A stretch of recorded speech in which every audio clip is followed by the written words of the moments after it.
യാത്മന പരമ പാവനി കലാ സാ ശിവാനി വിദധാതു ശാരദ ശാരദേന്ദു കിരണോജ്വലാകൃതി.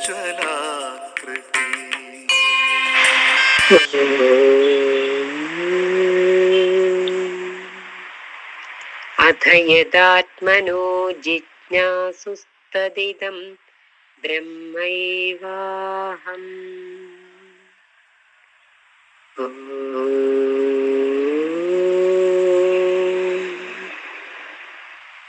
അഥ യദാത്മനോ ജിജ്ഞാസുസ്തദിദം ബ്രഹ്മൈവാഹം.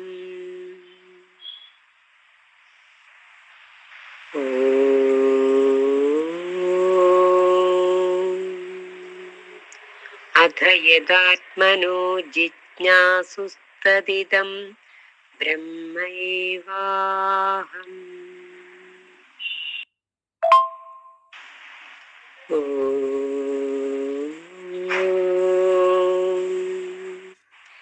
കിം തസ്യ ലക്ഷണമസ്യ ച കതി ഗണനയേതി.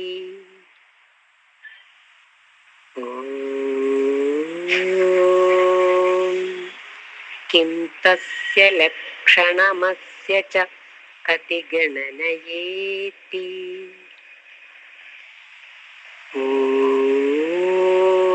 കിം തസ്യ ലക്ഷണമസ്യ ച കതി ഗണനയേതി.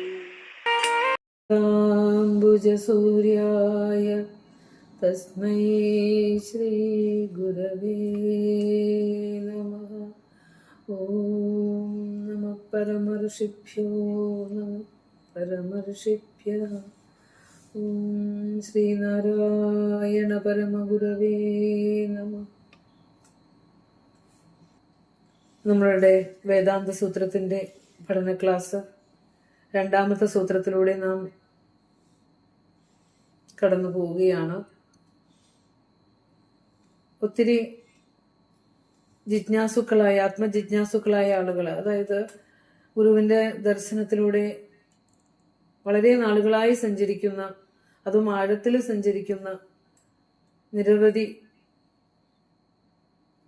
ആളുകള് നമ്മളുടെ പഠന ക്ലാസ്സിലെ ശ്രോതാക്കളായിട്ടുണ്ട്. രണ്ടാമത്തെ സൂത്രത്തിലൂടെ നാം കടന്നു പോകുമ്പോൾ കിം തസ്യ ലക്ഷണം അസ്യച്ച കതി ഗണനയേതി എന്നുള്ളതിൻ്റെ ആ സൂത്രം നമ്മൾ തുടങ്ങി വെച്ചു. ഇവിടെ ലക്ഷണം പറയാനാവാത്ത ഒന്നിനാണ് ലക്ഷണം എന്താണെന്ന് ചോദിക്കുന്നത്. ലക്ഷണം പറഞ്ഞു കഴിയുമ്പോൾ അത് പരമസത്യമല്ലാതായി മാറും. പക്ഷെ എന്നാലും കൃപയോടുകൂടി കൃപാസിന്ധുക്കളായ കരുണാവാരിധികളായ ഋഷീശ്വരന്മാര് അവരനുഭവിച്ച് ആ അനുഭവ മാധുര്യത്തെ വാക്കുകളിലൂടെ പകർത്തി വെക്കാൻ ശ്രമിച്ചിട്ടുണ്ട്. അതിനെ ഏറ്റവും മനോഹരമായ രീതിയിൽ കാവ്യാത്മകതമായി ഒരു സാധാരണ മനുഷ്യന്റെ ബുദ്ധി ആ മേധയിലേക്ക് എത്തുന്ന രീതിയിൽ ആ ആത്മാനന്ദ അനുഭവത്തെ അനുഭവരസികതയോടെ പകർന്നു വെക്കുന്നു ഋഷീശ്വരനായ ശ്രീനാരായണ ഗുരുദേവൻ. അപ്പൊ നമ്മള് ഗുരുവിന്റെ കൃതികളിലൂടെ കടക്കുമ്പോൾ നമ്മൾ ചെന്നെത്തുന്നത് വേദത്തിൽ തന്നെയാണ്. ഓരോ വാക്കുകളും മനനം ചെയ്യുമ്പോൾ നമ്മൾ ആ ഋഷിപ്രോക്തങ്ങളായ ഉപനിഷത് വാണികളിലേക്കാണ് ചെന്നെത്തുന്നത്. അപ്പൊ ഗുരുവും അതിൽ നിന്നും വേദവുമായോ അല്ലെങ്കിൽ ഉപനിഷത്തുമായോ ഒന്നും ഗുരുവിനൊരു ബന്ധമില്ലെന്നും ഗുരു പറഞ്ഞ കാര്യങ്ങൾ മറ്റെന്തൊക്കെയാണെന്നും ഒക്കെ പറയുന്നവര് ശ്രദ്ധിക്കണം. ഗുരുവിന്റെ കൃതികളിലേക്ക് സൂക്ഷ്മമായി ഇറങ്ങണം. അത് പഠിക്കാതെ അതെന്താണെന്ന് വിചാരം ചെയ്യാതെ ഗുരു ആരാണെന്നുള്ളതിൽ വിചാരം ചെയ്യുന്നതും ഏറ്റവും അക്ഷന്തവ്യമായ അപരാധം തന്നെയാണ്. കാരണം നമ്മൾ അറിഞ്ഞതിനെ വെച്ചുകൊണ്ട് നമ്മൾ ഓരോരുത്തരും ഗുരുവിനെ കുറിച്ച് നിർവചനങ്ങൾ നൽകുമ്പോൾ ഗുരു ഈ സകല നിർവചനങ്ങൾക്കും അതീതനാണ്. ഓരോ വാക്കും അവിടെ നിന്ന് മൊഴിഞ്ഞിട്ടുള്ള ഓരോ വാക്കും ഉപനിഷത്ത് സത്യം തന്നെയാണ്, ശ്രുതി തന്നെയാണ്, സംശയമൊന്നുമില്ല അവിടെ. അപ്പൊ നമ്മൾ പറഞ്ഞുകൊണ്ടിരുന്നത് ഒരു പ്രമാണങ്ങൾ കൊണ്ടും പ്രത്യക്ഷ അനുമാന ഉപമാന ശബ്ദാദി അർത്ഥാപത്തിയോ അനുപലപ്തിയോ അല്ലെ ഷഡ് പ്രമാണങ്ങൾ, ഈ പ്രമാണങ്ങൾ കൊണ്ടൊന്നും തന്നെ പരമസത്യത്തെ അറിയാനാവില്ല എന്ന് ഗുരു തന്നെ കൃതികളിലൂടെ പറഞ്ഞു വെച്ച ആ ശ്ലോകങ്ങളാണ് നമ്മൾ വിചാരം ചെയ്തുകൊണ്ടിരിക്കുന്നത്. അതിന് നമ്മൾ ആത്മോപദേശ ശതകത്തിലെ 31-ാമത്തെ ശ്ലോകം പറഞ്ഞു. അതൊക്കെ വളരെ അർത്ഥം സംക്ഷിപ്തമായിട്ട് ഇന്ദിര ടീച്ചർ അത് വളരെ ചുരുക്കി നമുക്കൊന്ന് മനനം ചെയ്യാൻ എളുപ്പത്തിന് ടീച്ചർ അത് ഗ്രൂപ്പിലേക്കൊക്കെ ഇട്ട് തന്നേക്കണത് കണ്ടായിരുന്നു. വളരെ സന്തോഷം തോന്നി.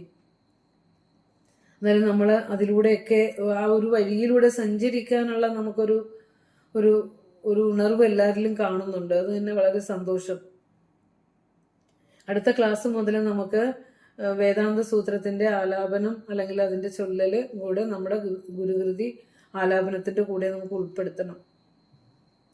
അപ്പൊ 31-ാമത്തെ ശ്ലോകം ആത്മോപദേശ ശതകം പറഞ്ഞത് അനുഭവമാദിയിലൊന്നിരിക്കലല്ലാതെ അനുമതിയില്ലിതു മുന്നമക്ഷിയാലെ അനുഭവിയായതുകൊണ്ട് ധർമ്മിയുണ്ടെന്ന് അനുമതിയാൽ അറിവിയിൽ അറിഞ്ഞിടേണം എന്ന് പറഞ്ഞു അല്ലെ. അപ്പോൾ അങ്ങനെ പ്രമാണങ്ങൾ, അത് കഴിഞ്ഞ ക്ലാസ്സിൽ വിവരിച്ചതാണ്. പ്രമാണങ്ങൾ കൊണ്ട് അറിയാൻ പറ്റില്ല. പിന്നെ നമ്മൾ ഇവിടെ അറിയുന്നത് എന്തിനെയാണ് നമ്മൾ അറിയുന്നത് എന്ന് ഗുരു വളരെ വ്യക്തമായി പറഞ്ഞു തന്നു. അറിവതു 32-ാമത്തെ മന്ത്രത്തിലൂടെ അറിവതു ധർമ്മിയെയല്ല ധർമ്മമാം ഈ അരുളിയ ധർമ്മി അദൃശ്യമാകയാലേ ധരം മുതലായവ ഒന്നുമില്ല താങ്ങുന്നൊരു വടിവാം അറിവുള്ളതോർത്തിടേണം. ഗുരു പറയാണ്, ഇതൊക്കെ നമ്മൾ കേട്ട് കേട്ട് കേട്ട് നമുക്കതിന്റെ അർത്ഥത്തെ നഷ്ടപ്പെട്ടു പോകരുത്. ഓരോ പ്രാവശ്യം കേൾക്കും തോറും ഇത് ഞാൻ കേട്ടതല്ലേ എന്നല്ല വിചാരിക്കേണ്ടത്. അതിലൂടെ ഞാൻ ഇനി ഓരോ വാക്കിലൂടെയും എത്ര ആഴത്തിൽ സഞ്ചരിക്കാനുണ്ട്. ബാഹ്യമായ 1, 2, 3 വ്യാഖ്യാനങ്ങൾ കൊണ്ട് എത്താവുന്നതല്ല ഗുരുവിന്റെ ആത്മോപദേശ ശതകമൊക്കെ. അപ്പൊ പറയാണ്, ഈ നമുക്കൊക്കെ ഇതിന്റെ വേർഡിന്റെ മീനിങ് വെച്ചുകൊണ്ട് പോകാനേ പറ്റൂ. ഇത് അനുഭവ തലമാണ് ഗുരുവിന്റെ. ഗുരു പറയാണ്, അറിവതു ധർമ്മിയേ അല്ല. പല വാക്കുകൾ ഉപയോഗിക്കുമ്പോൾ ഗുരു ഒരു വാക്കിന് തന്നെ 2 അർത്ഥങ്ങൾ വരുന്നുണ്ട്. ഇപ്പൊ അറിവ് എന്ന് പറയുമ്പോൾ അറിവ് എന്ന കൃതിയിൽ ഏകദേശം 65 പ്രാവശ്യത്തോളം എങ്ങാണ്ട് ഉണ്ട്. കൃത്യമായി ഒന്ന് എണ്ണി നോക്കി എണ്ണിയിട്ടില്ല. ഏകദേശം ഒരു കാൽക്കുലേഷനിൽ ഒരു 65 പ്രാവശ്യമെങ്കിലും അറിവ് എന്ന് ഗുരു ഉപയോഗിച്ചിട്ടുണ്ട്. പക്ഷെ അറിവിലെ ചില അറിവുകൾ ഉപയോഗിക്കുമ്പോൾ അത് പരമമായ അറിവിലപ്പുറം ഈ പ്രപഞ്ചത്തെ പറയുന്നുണ്ട്. അതുപോലെ തന്നെ ആത്മോപദേശ ശതകം തുടങ്ങുമ്പോൾ അറിവിലും ഏറി അറിഞ്ഞൂടെ, അവിടെ അറിവ് മറ്റൊരർത്ഥത്തിലാണ് അല്ലെ. അപ്പൊ ഇവിടെ ഗുരു പറയാണ്, അറിവതു ധർമ്മിയേ അല്ല. നമ്മൾ ഈ ലോകത്ത് അറിയുന്നത് ആത്മാവിനെ നമ്മൾ അറിയുന്നേ ഇല്ല എന്ന് പറയുന്നത്. ധർമ്മി എന്ന് പറഞ്ഞ ആത്മാവ്, ധർമ്മം എന്ന് പറഞ്ഞ ആത്മാവിന്റെ സ്വഭാവം ആയ ഈ പുറമേ കാണുന്ന പ്രകടനങ്ങൾ, ആവിഷ്കാരങ്ങൾ, ഇതിനെയാണ് നമ്മൾ ധർമ്മം എന്ന് പറയുക. അപ്പൊ നമ്മളൊക്കെ ആ ധർമ്മത്തിൽ ഇങ്ങനെ അനുചൂലം ചലിച്ച് പരിണമിച്ചുകൊണ്ടിരിക്കുന്നവരാണ്. നമ്മൾ വിചാരിക്കും നമ്മുടെ ഇഷ്ടത്താലാണ് നമ്മൾ ജീവിക്കുന്നതും ചലിക്കുന്നതും സംസാരിക്കുന്നതൊക്കെ. അതൊന്നുമല്ല. നമ്മൾ ആ പ്രകൃതിക്ക് അനുഗുണമായി വന്നിരിക്കുന്നതാണ്. അനുയോജ്യമായി നമ്മൾ ചലിച്ച് പരിണമിച്ചുകൊണ്ടിരിക്കുകയും ചെയ്യും. അപ്പോ ഇവിടെ പറയാണ്, അറിവത് ധർമ്മിയെ അല്ല. ആ ധർമ്മിയെ നമ്മൾ ഈ ലോകത്ത് അറിയുന്നേ ഇല്ല. പിന്നെ അറിയുന്ന എന്താ? ധർമ്മം. ആ ധർമ്മിയുടെ ധർമ്മമായ നാമരൂപാദിയോട് കൂടിയ സൂര്യചന്ദ്ര മനുഷ്യ പക്ഷി മൃഗാദി ആ ഒരു പ്രകടനങ്ങളെ മാത്രമാണ് നമ്മൾ, ആ ധർമ്മത്തെ മാത്രമാണ് നമ്മൾ ഇവിടെ കാണുന്നത്. എന്തുകൊണ്ടാണ് അങ്ങനെയെന്ന് വെച്ചാൽ അരുളിയ ധർമ്മി അദൃശ്യമാകയാലേ. ഈ ധർമ്മി എന്ന ആ പരമസത്യം അദൃശ്യമാണ്. ഇപ്പൊ ഫാൻ കറങ്ങുമ്പോൾ അത് കറങ്ങുന്നത് നമുക്ക് കാണാം, അതിലെ കറണ്ടിനെ നമുക്ക് കാണാൻ പറ്റില്ല. ശക്തി ഒന്നും നമുക്ക് ബാഹ്യ ദൃഷ്ടി കൊണ്ട് അറിയാവുന്നതല്ല, ഇന്ദ്രിയങ്ങൾ കൊണ്ട് അറിയാവുന്നതല്ല. അപ്പോൾ ഇന്ദ്രിയങ്ങൾ കൊണ്ടല്ല നമുക്ക് അതിന്റെ ആ ശക്തിയെ നമുക്ക് പ്രത്യക്ഷത്തിൽ അറിയാൻ സാധ്യമല്ല, ഇന്ദ്രിയങ്ങൾ കൊണ്ട് നമുക്ക് അറിയാൻ സാധിക്കും. അതുപോലെ തന്നെ ഈ പറയാണ്, ഈ ധരമുതല അരുളിയ ധർമ്മി അദൃശ്യമാകയാലേ. ധർമ്മി ആത്മസ്വരൂപം കണ്ണുകൊണ്ട് കാണാനാവാത്തത് കൊണ്ട്, പ്രമാണങ്ങളെ കൊണ്ട് അറിയാനാവാത്തത് കൊണ്ട് നമ്മളിവിടെ എല്ലാ മനുഷ്യനും ജീവിച്ച് ഇവിടെ മരിച്ചു പോകുന്നു. ഈ ധർമ്മത്തെ മാത്രം കണ്ടുകൊണ്ട്. എന്നിട്ട് ഗുരു പറയാണ്, ധര മുതലായവയൊന്നുമില്ല. ധര എന്ന് പറഞ്ഞാൽ ഭൂമി. ഭൂമി എന്ന് പറയുമ്പോൾ പഞ്ചഭൂതങ്ങളിൽ ആദ്യത്തെ ഒന്ന് മാത്രം എടുത്ത് പറഞ്ഞിട്ട് ബാക്കി നമ്മൾ അനുമാനിച്ചെടുത്തോളണം. കാരണം എല്ലാം ഗുരു പല പ്രാവശ്യം നമുക്ക് പറഞ്ഞു തന്നിട്ടുള്ളതാണ്. ഭൂമി, ആകാശം, ജലം, വായു, അഗ്നി, അതാണ് ധര മുതലായവയൊന്നുമില്ല. ഇത് അന്വേഷിച്ച് ചെന്നാൽ പഞ്ചഭൂത തന്മാത്രകൾക്ക് ആധാരമായി നിൽക്കുന്ന ആ പരമസത്യത്തിലേക്ക് തന്നെ നമുക്ക് എത്താൻ പറ്റും. അതുകൊണ്ട് പറയാണ്, ധര മുതലായവ ഒന്നുമില്ല, അതിനൊന്നും ശാശ്വതമായ നിലനിൽപ്പില്ല. താങ്ങുന്നൊരു വടിവാം, അവയെല്ലാം താങ്ങി നിർത്തുന്ന, അവയ്ക്കെല്ലാം ആധാരമായി നിൽക്കുന്ന, അവയെല്ലാം നിലനിർത്തുന്ന ആ വടിവായ ആ ആധാരസത്ത മാത്രമാണ് ഉള്ളതെന്ന് ഓർത്തിടേണം എന്ന് ഗുരു പറഞ്ഞു അല്ലെ. അപ്പോൾ പിന്നെ എങ്ങനെയാണ് ഇതിന്റെ ലക്ഷണം പറയാൻ ആവുക എന്നുള്ളതാണ് ഇവിടെ ചോദിച്ചിരിക്കുന്നത്. കിം തസ്യ ലക്ഷണം എന്നുള്ളതാണ്. അസ്യച്ച കതി ഗണനയ ഇതി, ഇതിന് ഗണനപ്രകാരം എത്ര ഭേദങ്ങളുണ്ട് എന്നുള്ളതും അങ്ങയുടെ ഉപദേശം കൊണ്ട് അറിയുവാൻ ആഗ്രഹിക്കുന്നു എന്ന് അവിടെ പറഞ്ഞു വെക്കുകയാണ് ശിഷ്യൻ. അങ്ങനെ ചോദിക്കാൻ കാരണം എന്താന്ന് വെച്ചാല്, ബ്രഹ്മം ഏകവും അദ്വിതീയവുമാണ് ഈശ്വരനെങ്കിലും ഉപാധി ഭേദം കൊണ്ട് പരമാത്മാവെന്നും അതുപോലെ തന്നെ ജീവാത്മാവെന്നും രണ്ട് പ്രകാരത്തിലുണ്ടെന്ന് നമ്മൾ പഠിച്ചിട്ടുണ്ട്, കേട്ടിട്ടുണ്ട്. ജീവാത്മാ എന്നും പരമാത്മാവെന്നും രണ്ട് പ്രകാരത്തിലുണ്ടെന്നും ഈ ജീവാത്മാവ് ഓരോ ശരീരങ്ങളിൽ ഇരിക്കുന്നതാണെന്നും പരമാത്മാവ് സർവ്വതിനും ആധാരമായിരിക്കുന്നതാണ് എന്നൊക്കെയാണ് നമ്മൾ കേട്ടിരിക്കുന്നത്. അപ്പൊ അതുകൊണ്ടാണ് അതിനൊരു ഉറപ്പാണ് ഗുരുവിൽ നിന്ന് ശിഷ്യൻ അറിയാൻ ആഗ്രഹിക്കുന്നത്. അപ്പോൾ ബ്രഹ്മം ഏകമാണ് എങ്കിലും അത് ഉപാധിഭേദം കൊണ്ട് അതിനെ ഇങ്ങനെ വ്യവഹരിക്കാറുണ്ട്, ജീവാത്മാവെന്നും പരമാത്മാവെന്നും. ജീവാത്മാവ് ഓരോ ജീവനിലും, ഓരോ ജീവൻ എന്ന് പറയുമ്പോൾ മനുഷ്യൻ മാത്രമല്ല, ഒരു പുല്ലിലും പുഴുവിലും ഒക്കെ ജീവനായിരിക്കുന്ന ആ ശരീരം കൊണ്ട്, ആ ഉപാധി കൊണ്ട് അത് നാനാത്വമാണ്. പക്ഷെ അതിനെല്ലാം ആധാരമായിരിക്കുന്ന ജഗദീശ്വര സത്ത ഏകവുമാണ്. അപ്പൊ അതുകൊണ്ടാണ് ഇങ്ങനെ ഒരു ചോദ്യത്തിലൂടെ അതിനൊരു വ്യക്തത കൈവരുത്താനായിട്ട് ശിഷ്യൻ ആഗ്രഹിക്കുന്നത്. അപ്പോൾ ഈ മതഭേദങ്ങൾക്ക് എല്ലാമുള്ള ഔപനിഷിതമായ ഒരു ഉത്തരം, ഒരു സിദ്ധാന്തം, അതാണ് ശിഷ്യൻ ഗുരുവിൽ നിന്ന് അറിയാൻ ആഗ്രഹിക്കുന്നത്. ഇതിന് ഗണന എത്രയാണ് എന്ന്. അപ്പോ നമ്മളിപ്പോ പറയുമ്പോൾ എന്താണെന്ന് വെച്ചാൽ ധാർമ്മികമായ വിഷയമാണ് പറയണമെങ്കിൽ, ധർമ്മ വിഷയം എന്ന് പറയുമ്പോൾ ഈ പ്രപഞ്ചത്തെ സംബന്ധിച്ച ഒരു കാര്യമാണ് പറയണമെങ്കിൽ അതിൽ പ്രമാണമായിട്ടുള്ളത് ശ്രുതികളും ശാസ്ത്ര തത്വങ്ങളും ഒക്കെയാണ്. ഒന്നുകൂടി ഓർക്കണം, ഈ പ്രപഞ്ചത്തിലെ എന്ത് വസ്തുവിനെ കുറിച്ച് നമുക്ക് പറയുമ്പോൾ തീർച്ചയായും ഒരു പ്രമാണം വേണം, അതിൽ ശാസ്ത്രാധിഷ്ഠിതമായ ഒരു സത്യവും നമുക്ക് വേണം, എന്നാലേ നമ്മളത് വിശ്വസിക്കുള്ളൂ. കാരണം അത് പുരുഷതന്ത്രമാണ്. പക്ഷേ ബ്രഹ്മവിഷയത്തിൽ, ആത്മവിഷയത്തിൽ ശ്രുതികൾക്ക് പുറമെ അനുഭവജ്ഞാനം, അണ്ടർലൈൻ ഇട്ട് പഠിക്കേണ്ടത് നമ്മൾ, അനുഭവജ്ഞാനം കൂടി പ്രമാണമായി തീരണം. അപ്പോൾ ശ്രുതി മാത്രം പോരാ, അതുകൊണ്ട് ശ്രുതി ഒത്തിരി ലക്ഷണങ്ങൾ പറഞ്ഞിട്ടുണ്ട്. പക്ഷെ ആ ലക്ഷണങ്ങൾ മാത്രം പോരാ, അനുഭവജ്ഞാനവും കൂടെ പ്രമാണമായി തീരണം. കാരണം അത് ആത്മവസ്തു തന്ത്രമാണ്. അപ്പൊ പുരുഷതന്ത്രത്തിനാണ് പ്രമാണങ്ങൾ ആവശ്യമുള്ളത്, ലക്ഷണങ്ങൾ ആവശ്യമുള്ളത്. പക്ഷേ ഇവിടെ ആത്മതന്ത്രത്തിന് അനുഭവമാണ് ആവശ്യമായിട്ടുള്ളത്. അപ്പോൾ ഈ അനുഭവിച്ചറിയാവുന്ന ഒന്നിന് എങ്ങനെയാ ലക്ഷണം പറയുക? ലക്ഷണം പറയുമ്പോൾ അത് ധർമ്മമായി പോവില്ലേ, നശ്വരമായി പോവില്ലേ? അപ്പോൾ അതിനൊക്കെ ഒരു ഉത്തരം അടുത്ത സൂത്രത്തിൽ ഗുരു വ്യക്തമായി പറഞ്ഞു തരുന്നുണ്ട് നമുക്ക്. അപ്പോൾ ഇതിനൊക്കെ നമുക്കൊരു ഏകത വരണം. ഇങ്ങനെയുള്ള മതഭേദങ്ങൾക്കൊക്കെ ഒരു അതിൻ്റെ ഉള്ളിലുള്ള തത്വം എന്താണെന്ന് നമ്മൾ അറിയണം. അതിനു വേണ്ടിയിട്ടാണ്. അപ്പോൾ അതിനിപ്പോൾ നമ്മളൊന്ന് ഏറ്റവും കൂടുതൽ ഏറ്റവും സുവ്യക്തമായ ഗുരു ഈ സൂത്രത്തെ വ്യാഖ്യാനിച്ചിരിക്കുന്നത് ഗുരുവിന്റെ ദൈവദശകത്തിലാണ്. നമുക്കൊരു കൊച്ചു കുഞ്ഞിന് പോലും മനസ്സിലാവും ഈ സൂത്രം ഗുരു എത്ര ഭംഗിയായിട്ടാണ് ദൈവദശകത്തിലെ ഈ ലക്ഷണം പറയാനാവാത്തതിനെ നമുക്ക് പറഞ്ഞു തരാൻ ശ്രമിച്ചിട്ടുള്ളത്. ആലോചിച്ച് നോക്കിയേ. അതായത് ദൈവദശകത്തിൽ ഗുരു പറയുന്നതെല്ലാം സ്വരൂപ ലക്ഷണമാണ്.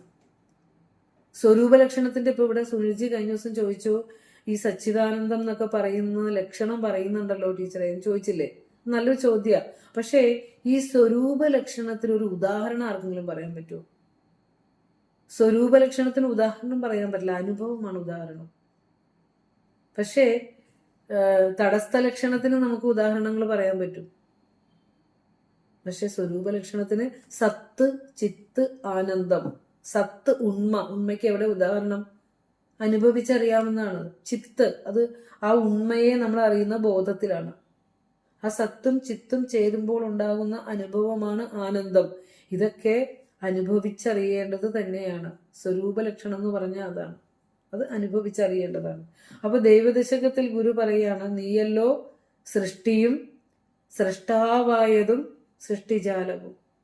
നീയല്ലോ ദൈവമേ സൃഷ്ടിക്കുള്ള സാമഗ്രിയായതും.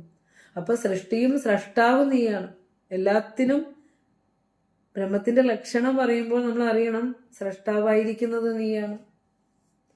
അതുപോലെ തന്നെ സൃഷ്ടി നീയാണ്. എല്ലാത്തിനെയും ഇങ്ങനെ സദാ അനുസ്യൂത ഇങ്ങനെ സംഭവിച്ചു കൊണ്ടിരിക്കുന്ന ആ പ്രക്രിയക്കാണ് സൃഷ്ടി എന്ന് പറയുക.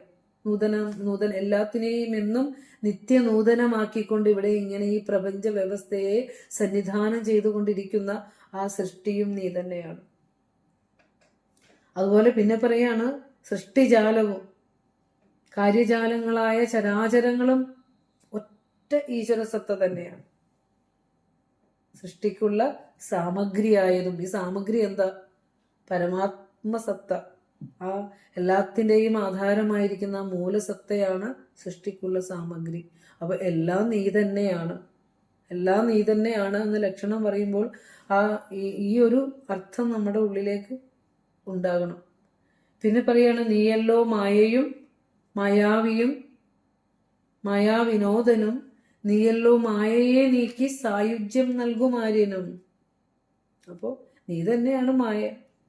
മായയെ ഉണ്ടാക്കി കാണിക്കുന്ന മായാവി നീ തന്നെയാണ്. ഈ മായയിൽ വിനോദിക്കുന്നവനും നീയാണ്. ഈ മായയെ നീക്കി പരമാത്മ സത്യത്തിലേക്ക് എത്തിക്കുന്ന അവനും നീ തന്നെ എന്ന് പറയാണ്. അപ്പോ ആ ഒരു കൃപാലുവും നീ തന്നെ, എല്ലാം നീ തന്നെ എന്ന് പറയുമ്പോൾ നമുക്ക് എല്ലാമായിരിക്കുന്ന ഭഗവാന് എന്ത് ലക്ഷണമാണ് ഇവിടെ പറയുക. അതിന് ഗുരു ഒരു ലക്ഷണം പറഞ്ഞിട്ടുണ്ട്. നീ സത്യം, ജ്ഞാനം, ആനന്ദം. നീ തന്നെ വർത്തമാനവും ഭൂതവും ഭാവിയും വേറല്ലോതും മൊഴിയും ഓർക്കിൽ നീ. ഇത് വെറും എത്ര ഉപനിഷത്ത് ചേർത്ത് വെച്ചാലും നമുക്ക് ഈ മന്ത്രങ്ങളൊക്കെ വ്യാഖ്യാനിക്കാൻ സാധിക്കുക. ഇവിടെ ദൈവത്തിന് ലക്ഷണം ഗുരു നിർവചിച്ചിരിക്കുന്നത് നീ സത്യം, ജ്ഞാനം, ആനന്ദം എന്നാണ്. സത്യം എന്ന വാക്കിന് ബ്രഹ്മം എന്നാണ് ഉപനിഷത്ത്. അപ്പൊ അത് നമ്മൾ ഇത് വ്യാഖ്യാനിക്കുമ്പോൾ പറയാം. സത്യം എന്ന വാക്കിന് പരബ്രഹ്മം എന്ന് തന്നെയാണ് ഉപനിഷത്ത് അർത്ഥം പറയുന്നത്. അപ്പൊ നീ സത്യമാണ്, ജ്ഞാനമാണ്, ആനന്ദമാണ് എന്ന് ദൈവദശകത്തിലെ ഗുരു സ്വരൂപ ലക്ഷണം പറഞ്ഞു തരുന്നുണ്ട്. ആ ബ്രഹ്മം അകവും പുറവും തിങ്ങും മഹിമാവാർന്നതാണ്. അകവും പുറവും തിങ്ങും മഹിമാവാർന്നതാണ് പരബ്രഹ്മ സ്വരൂപം എന്ന് ഗുരു പറയുകയാണ്. പുറത്തും അകത്തും ഒക്കെ ഒരുപോലെ വിരാജിക്കുന്ന, വിളങ്ങുന്ന, പ്രകാശിക്കുന്ന ചൈതന്യമാണ് ഇത് എന്ന് ഗുരു പറയുക. അങ്ങനെയുള്ള നിൻ മഹസ്സിലേക്ക്, അവിടെ മഹസ് എന്നുള്ള വാക്കിന് തന്നെ ഒരു വെളിച്ചമുണ്ട്. അങ്ങനെയുള്ള ആ മഹസ്സിലേക്ക് ഞങ്ങൾ ആഴണം, വാഴണം, നിത്യം വാഴണം, വാഴണം സുഖം എന്ന് പറയുന്നു. ഇതെല്ലാം ആ പരമാത്മസത്തയെ അവിടുന്ന് വാക്കുകളിലൂടെ പറഞ്ഞു വെക്കാൻ ശ്രമിക്കുന്നതാണ്. അപ്പോ ഇവിടെ അതുപോലെ തന്നെ ഇത് തന്നെയാണ് ദർശനമാലയില് അപവാദ ദർശനം അവസാനിപ്പിച്ചുകൊണ്ട് ഗുരു പറയുന്നത്, സർവം ഹി സച്ചിദാനന്ദം നേഹനാനാസ്തി കിഞ്ചന. ഇവിടെ കാണുന്നത് സത്തും ചിത്തും ആനന്ദവും മാത്രമേ ഉള്ളൂ. ഉണ്മയും ബോധവും അത് അനുഭവിക്കുന്ന ആ അനുഭവവും ആനന്ദവും ഇത് മാത്രമേ ഉള്ളൂ. പക്ഷേ ഇവിടെ ആരാണോ പലത് കാണുന്നത് അവൻ മരണത്തിൽ നിന്ന് ജനന മരണ ചുഴിയിൽ പെട്ടുപോകുന്നു. പക്ഷെ നമ്മളൊക്കെ ഇവിടെ പലതാ കാണുന്നുള്ളൂ. ഏകതയെ നമുക്ക് അനുഭവിക്കാനാവണില്ല. അനുഭവിക്കാനാവാത്തതിന്റെ കാരണം എത്രയോ ജന്മങ്ങളായി കൊണ്ടുവന്നിരിക്കുന്ന വാസനയിലാണ് നമ്മൾ ഓരോരുത്തരും ഇരിക്കുന്നത്. അപ്പൊ അതുകൊണ്ട് നമുക്ക് ഒരുപക്ഷെ ഇത് കേൾക്കുമ്പോൾ ബോറടിക്കും, അല്ലെങ്കിൽ നമുക്കത് മനസ്സിലാവില്ല. നീ സത്യം ഞാൻ ആനന്ദമൊക്കെ ഞാൻ ഒത്തിരി കേട്ടിട്ടുണ്ടെന്ന് പറയും. പക്ഷെ അതിനെ ഒന്ന് ആന്തരിക തലത്തിൽ തൊട്ടുകൊണ്ടൊന്ന് മനസ്സിലാക്കാൻ ശ്രമിക്കുമ്പോൾ നമ്മളൊക്കെ വല്ലാതെ പെടയും, അല്ലേ? അപ്പോ ശരിക്കും മനനം ചെയ്ത് നമ്മളിൽ നിന്ന് ഉരുക്കി എടുത്തിട്ട് നമ്മുടെ മനസ്സിന്റെ വാസനകൾക്ക് അപ്പുറം പോയിട്ട് നമ്മളിൽ തന്നെ ഇരിക്കുന്ന സ്വരൂപത്തെ ടച്ച് ചെയ്യാൻ നമുക്ക് സാധിക്കണം. അതിന്റെ എൻലൈറ്റ്മെന്റ്, അതിന്റെ പ്രകാശം, അതിന്റെ വെളിച്ചം അനുഭവിക്കാൻ നമുക്ക് സാധിക്കണം. ഓടി നടന്ന് നമ്മൾ പഠിക്കുന്നുണ്ട്, ഒത്തിരി എഴുതുന്നുണ്ട്, പക്ഷെ അനുഭവം ഉണ്ടോയെന്ന് ചോദിച്ചാൽ ഇല്ല. ഒരാൾ നമ്മളെ 2 വഴക്ക് പറഞ്ഞാൽ നമ്മുടെ ഈ ജ്ഞാനവും എല്ലാം പോയി, അല്ലേ? അപ്പൊ അത്രയും ഒരു ബാഹ്യതലത്തിലാണ് നമ്മൾ ഇരിക്കുന്നത്. ഒന്നും മേശാത്ത തലത്തിലുള്ള ആ ആത്മപ്രതിഷ്ഠിതമായി ഇരിക്കാൻ ഇത്തിരിയെങ്കിലും നമുക്ക് കാണാം. ചില ആളുകളൊക്കെ സത്യം പറഞ്ഞാൽ നമുക്ക് അത്ഭുതം തോന്നും. ഏതൊക്കെ വലിയ സിറ്റുവേഷൻസിലും ആ ഒരു ചലനമില്ലാത്തൊരു ആ അനുഭവത്തിൽ ഇരിക്കുന്നത് കാണുമ്പോൾ അവര് കാട്ടിപ്പോയി തപസ് ചെയ്തവരോ അല്ലെങ്കിൽ രുദ്രാക്ഷമാല ഇട്ട് നടക്കുന്നവരോ കാവ്യ ഇട്ട് നടക്കുന്നവരോ ഒന്നുമല്ല. അവരെ വളരെ വളരെ വളരെ ലൗകികനായിട്ട് തന്നെ നിന്നുകൊണ്ട് സമൂഹത്തിൽ ഇറങ്ങി പ്രവർത്തിച്ചുകൊണ്ട് ഒക്കെ നടക്കുന്ന ആളുകളും ഒരു പ്രശ്നം വരുമ്പോൾ അതിൽ കുലുങ്ങാതെ ആ ദൈവമല്ലേ അത് സോൾവ് ചെയ്യും, അല്ലെ? ഞാൻ ഇതും കടക്കും എന്ന് പറയുന്നുണ്ട്. അപ്പോൾ തപസ് ചെയ്യാൻ കാട്ടിലൊന്നും പോയി ഇരിക്കണ്ട. നമ്മൾ കാട്ടിൽ പോയിരുന്നാലും മനസ്സടങ്ങിയില്ലെങ്കിൽ ഇരുന്നിട്ടൊരു പ്രയോജനവും ഇല്ല. രൂപവും ഭാവവും ഒന്നും മാറിയിട്ടും കാര്യമില്ല. നമ്മളുടെ എത്രത്തോളം ഈ സത്യത്തെ പറഞ്ഞ് മനസ്സിലാക്കാമോ അത് പറഞ്ഞു കൊടുത്തോണ്ടേയിരിക്കുക.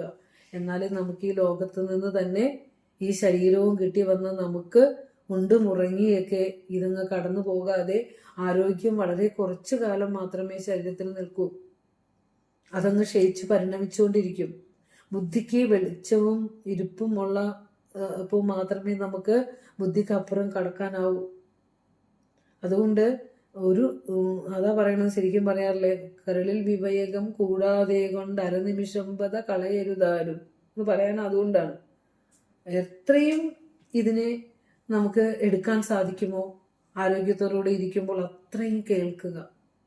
ഒരിക്കലും നമുക്കതൊരു സമയനഷ്ടമല്ല. എല്ലാ ജോലിയും തീർത്ത് എല്ലാ ഉത്തരവാദിത്തങ്ങളും തീർത്ത് ബാക്കി സമയമുണ്ട് ഇത് കേൾക്കാന്നല്ല, ഇത് കേട്ടിട്ട് ബാക്കിയെല്ലാം ചെയ്യാം. ആ ഒരു തലത്തിലേക്ക് നമ്മൾ എന്ന് എത്തുന്നോ അന്ന് നമ്മൾ നേരായ വഴിയിലേക്കാണ് നമുക്ക് മനസ്സിലാവും. അപ്പോൾ ബ്രഹ്മത്തിന്റെ സ്വരൂപ ലക്ഷണങ്ങൾ ഗുരു നിരവധിയായ കൃതികളിലൂടെ നമുക്ക് പറഞ്ഞു വെച്ചിട്ടുണ്ട്. അതൊക്കെയാണ് ഇപ്പൊ നമ്മൾ ചർച്ച ചെയ്യുന്നത്. ദൈവദശകം പറഞ്ഞു, ദർശനമാല പറഞ്ഞു.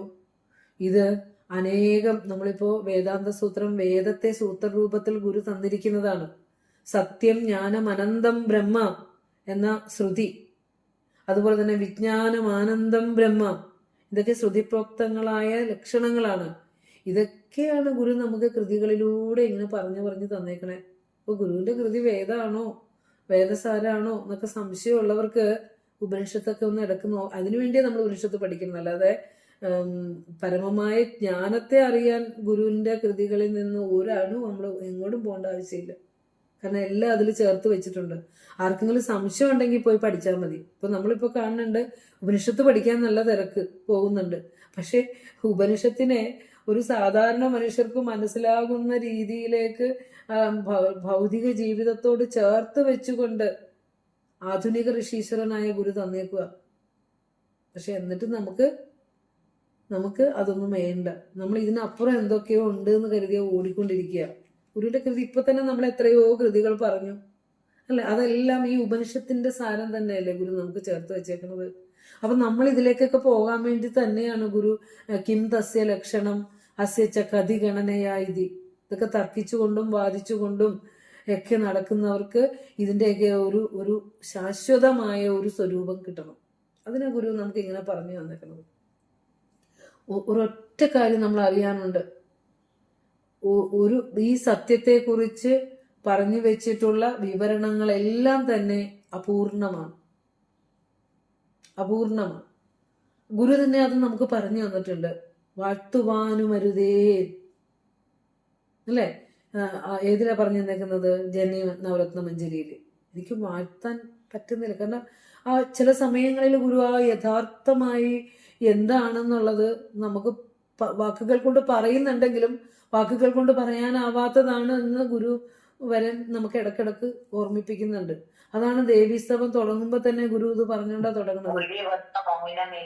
അത് തന്നെ കറക്റ്റ്. ഞാൻ തന്നെ പറയാൻ പോയത് അത് തന്നെ തിരിച്ചുകൊണ്ട് വന്നു. അപ്പൊ ശ്രോതാക്കൾ കറക്റ്റാണ്. ഇവിടെ പറയാണ്, തെഴുമേനി നിന്ന അവയവങ്ങൾ ഊഴിന്നുവൻ മൊഴിയുന്നതെന്നെ മുനികൾക്കുമെൻ നമ്പികയെ. ആലോചിച്ച് നോക്കി, ഗുരു ആരാണെന്ന് ചോദിക്കുമ്പോൾ ഗുരു ഈ സമൂഹത്തിൽ എന്തെങ്കിലുമൊക്കെ പരിഷ്കാരം ചെയ്തു പോയ ഒരു ഒരു ഋഷിയാണോ? ഒരിക്കലും നമുക്കൊരാളെന്ന് പോലും ഗുരുവിനെ പറയാൻ പറ്റില്ല. അറിയാതെ പോലും വരാറില്ല അങ്ങനെ. കാരണം നമുക്കങ്ങനെ പറയാൻ പറ്റില്ല. അതിലപ്പുറമാണ് ഗുരു. അതാണ് പറയുന്നത്, മൊഴിയുന്നതെന്നെ മുനികൾക്കുമെൻ നമ്പികയെ കഴിവില്ലയൊന്നും അതുകൊണ്ട് എനിക്കിന്നു നിൻ മൊഴി വന്നു മൗനനിലയായി മുഴങ്ങുന്നതാ. ആ മൊഴിയുണ്ടല്ലോ, മൗനനിലയായി മുഴങ്ങുന്നു എന്ന് ഗുരു പറയാണ്. ശരിക്കും അത് ഋഷീശ്വരന്റെ അനുഭവമാണ്. പിന്നെ എന്തിനാണ് ഇങ്ങനെയൊക്കെ നമുക്ക് ലക്ഷണം പറഞ്ഞു തന്നതെന്ന് വെച്ചാൽ, ഇതിലൂടെ ഈ വിളക്ക്, ഈ ജ്യോതിയിലൂടെ നമ്മൾ സഞ്ചരിക്കണം, മനുഷ്യജീവിതം സാർത്ഥകമാക്കണം. അവിടെ നിന്ന് അനുഭവിച്ച ആനന്ദത്തിന്റെ ഒരു കണികയെങ്കിലും നമുക്ക് വേണം. അത് കിട്ടട്ടെ എന്ന് കരുതിയാണ് ഗുരു പറഞ്ഞു പോയിരിക്കുന്നത്, അല്ലെ? അതിനെ നെഞ്ചോട് ചേർക്കുന്നവര്, അതിനെ പൂർണ്ണ മനസ്സോടെ സ്വീകരിക്കുന്നവര് ഗുരുവിന്റെ അനുഗ്രഹത്തിന്റെ പരിധിയിലാണ്, ഋഷികടം തീർക്കുന്നവരാണ്. അപ്പോൾ അതാണ് ഗുരു ഇടയ്ക്കിടയ്ക്ക് ഇങ്ങനെ സ്വാനുഭവ ഗീത തന്നെ പറയുമ്പോൾ പറയുന്നുണ്ട്, ആനന്ദക്കടൽ പൊങ്ങിത്താനേ പായുന്നിതാ പരന്നൊരു പോൽ ജ്ഞാനം കൊണ്ടതിലേറി പാനം ചെയ്യുന്നു പരമഹംസജനം. അത് പാനം ചെയ്യണമെങ്കിൽ ജ്ഞാനം വേണം, പരമഹംസനാകണമെങ്കിൽ ജ്ഞാനം വേണം എന്ന് ഗുരു തന്നെ പറഞ്ഞു. ആ ജ്ഞാനത്തിലേക്കാണ് ഗുരു നമ്മെ കൈപിടിച്ച് നയിക്കുന്നത്. അപ്പൊ നമ്മൾ എന്തായാലും നമ്മൾ വേദാന്ത സൂത്രത്തിൽ എത്തിയില്ലേ. ഞാനൊരു അത്ഭുതത്തോടു കൂടി അതിനെ നോക്കിക്കാണുകയാണ്. ഗുരു നമ്മളെ ഇപ്പോ ഒന്നും അറിയില്ലാത്ത ഏഴകളായ നമ്മളെ കൈപിടിച്ച് നടത്തിച്ച് ഇപ്പോൾ ആ വേദാന്ത സൂത്രം വരെ കേൾക്കുന്ന തരത്തിലുള്ള ഒരു അനുഗ്രഹം ഗുരു നമുക്ക് തന്നില്ലേ. അതല്ലേ വലിയ ഭാഗ്യല്ലേ. ഇനി ലോകത്ത് നമുക്ക് എന്താ നേടാനുള്ളത്? ഒന്നും നേടാനില്ല എന്ന് തന്നെ നമുക്ക് പറയാം. ഇത് ഇതിൽ പറയും, നാരദഭക്തി സൂത്രത്തിൽ പറയും, യത് പ്രാപ്യെന്ന കിഞ്ചിത് വാഞ്ചതി. യാതൊന്നു നേടിയാലാണോ എന്ന കിഞ്ചിത് വാഞ്ചതി, പിന്നെ ഒരാഗ്രഹവും ഇല്ലാത്തത്. എന്നാ ശോചതി, ഒരു ദുഃഖവും ഇല്ല. പിന്നെ എന്നാ ദ്വേഷ്ടി, ആരോടും വെറുപ്പുമില്ല. ലബ്ധ്വാ പുമാൻ തൃപ്തോ ഭവതി. യാതൊന്ന് കിട്ടിയാലാണോ ഒരു മനുഷ്യൻ പൂർണ്ണ തൃപ്തനാകുന്നത്. മുക്തോ ഭവതി, മുക്തനാകുന്നത്. അമൃതോ ഭവതി, അമൃതനാകുന്നത്, അമൃതത്വം കിട്ടുന്നത്. ആ വാക്കാണ്, ആ അറിവാണ് അറിവിലുമേറിയ അറിവ്, പരമമായ അറിവ്.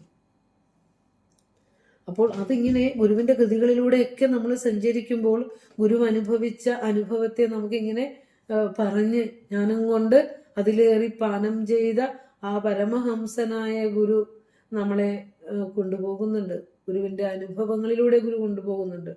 അതുപോലെ തന്നെ ഗുരു പറയുന്നുണ്ട്, ഇതിനെ ഇനിമയോട് ആസ്വദിച്ചിടുവാൻ വാ.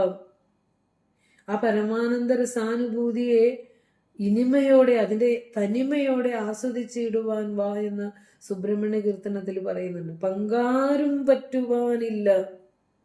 എന്താ നമ്മള് മെൽറ്റായി പോകും വല്ലാതെ. ഗുരുവിന്റെ കൃതികളിലൂടെ കടന്നു പോകുമ്പോൾ നമുക്ക് അനുഭവം ഇല്ലെങ്കിൽ പോലും ആ വാക്കുകൾ നമ്മളെ ഉപരമിപ്പിക്കുന്നുണ്ട്, അനുഭവത്തിലേക്ക് എത്തിക്കുന്നുണ്ട്. ഗുരുവിന്റെ വാക്കുകൾ, അതാണ് അനുഭവ തലത്തിലുള്ള ഋഷിമാർ ഉപയോഗിക്കുന്ന വാക്കുകളുണ്ടല്ലോ. ആ വാക്കുകളിൽ അനുഭൂതി അത് പറയുന്നവരിലേക്കും എത്തും. അതാണ് ഋഷിത്വം എന്ന് പറയുന്നത്. ഗുരു പറയും, പങ്കാരും പറ്റുവാനില്ല. അത് പറയുമ്പോഴേ നമ്മൾ കരഞ്ഞു പോകും. എന്താ ഈ അനുഭവം ഗുരുവിന്റെ? ആ അനുഭവത്തിലേക്ക്, ആ പരമമായ സത്യത്തിലേക്ക് അലിഞ്ഞപ്പോൾ, ജീവനും ആ സ്വരൂപത്തിലേക്ക് അലിഞ്ഞമർന്നപ്പോൾ അവിടെ ആരും ഇതിന്റെ പങ്കുപറ്റുവാൻ വരുന്നില്ല എന്നല്ല അതിന്റെ അർത്ഥം. ഒരു കുഞ്ഞു അണു പോലും ആ അനുഭവത്തിന്റെ പുറത്തില്ല. എല്ലാം ഇതിന്റെ അകത്താണെന്ന് അനുഭവിക്കുന്ന അനുഭവത്തെയാണ് പങ്കാരും പറ്റുവാനില്ല. ആരും പങ്കുപറ്റണ്ട, ഞാൻ മാത്രം അനുഭവിക്കുന്നല്ല എൻ്റെ അർത്ഥം. എല്ലാവരുടെയും മുക്തിയാണ്, മുക്തിയിലൂടെ മാത്രമാണ് തൻ്റെ മുക്തി എന്ന് കരുതി ഇറങ്ങി വന്ന് അവതരിച്ച ഗുരുവാണ് മരുത്വാമലയിൽ നിന്ന്. അത് ഗുരുവിൻ്റെ മുക്തി മാത്രമല്ല, ഒരു കുഞ്ഞുറുമ്പിന് പോലും സമാധാനവും സ്വസ്ഥതയും ശാന്തിയും കിട്ടുന്ന ആ ഒരു ഒരു ഒരു തലത്തിലേക്കാണ് ഗുരു, അതിലേക്കുള്ളൊരു ജ്ഞാനത്തിലേക്കാണ് ഗുരു ഇറങ്ങി വന്നത്. ഗുരു അത് പകർന്നു തരാനാണ് ഗുരുശ്രേഷ്ഠൻ അവിടെ നിന്ന് മരുത്വാമലയിൽ നിന്ന് ഇറങ്ങി വന്നത്. അതുകൊണ്ടാണ് ആ പറഞ്ഞ പങ്കാരും പറ്റുവാനില്ല, എല്ലാവരെയും ഒന്നായി കാണുന്ന ആ അനുഭവത്തെയാണ് പറയുന്നത്. അപ്പൊ ഇവിടെ പറയാണ് കിം തസ്യ ലക്ഷണം, എന്താണ് ബ്രഹ്മത്തിന്റെ ലക്ഷണം. ഇവിടെ ഓർക്കണം, ലക്ഷധാതുവിൽ നിന്ന് നിഷ്പന്നമായ പദമാണ് ലക്ഷണം.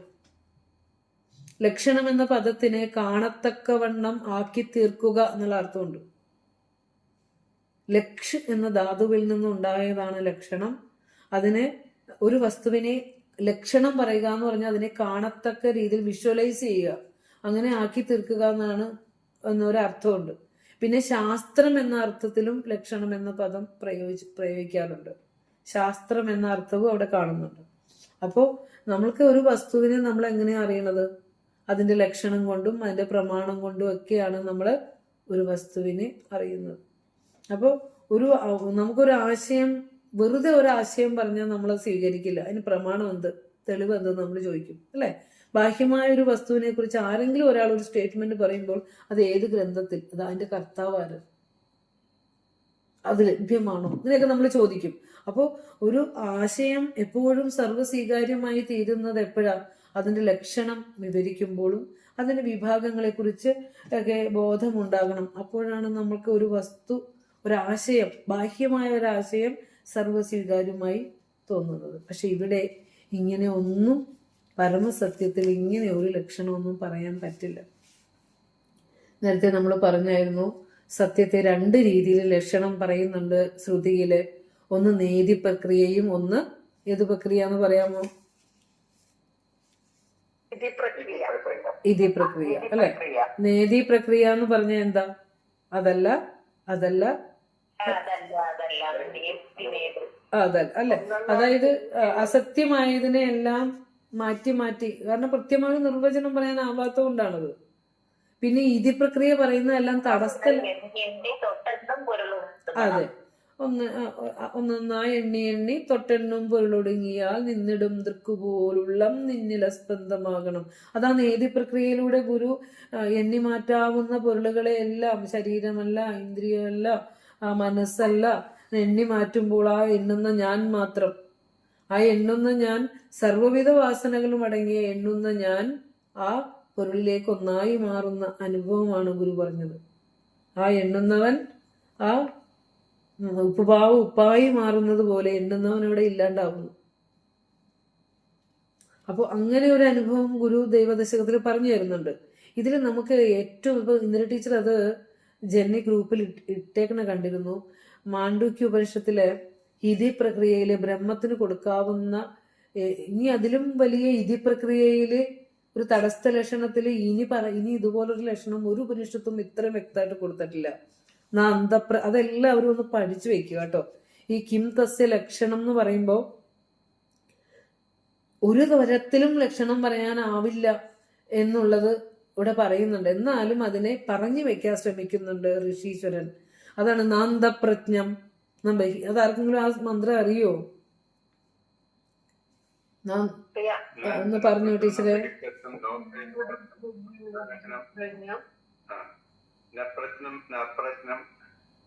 അദൃഷ്ടം അവ്യവഹാരം അഗ്രാഹ്യം അവ്യുപദേശം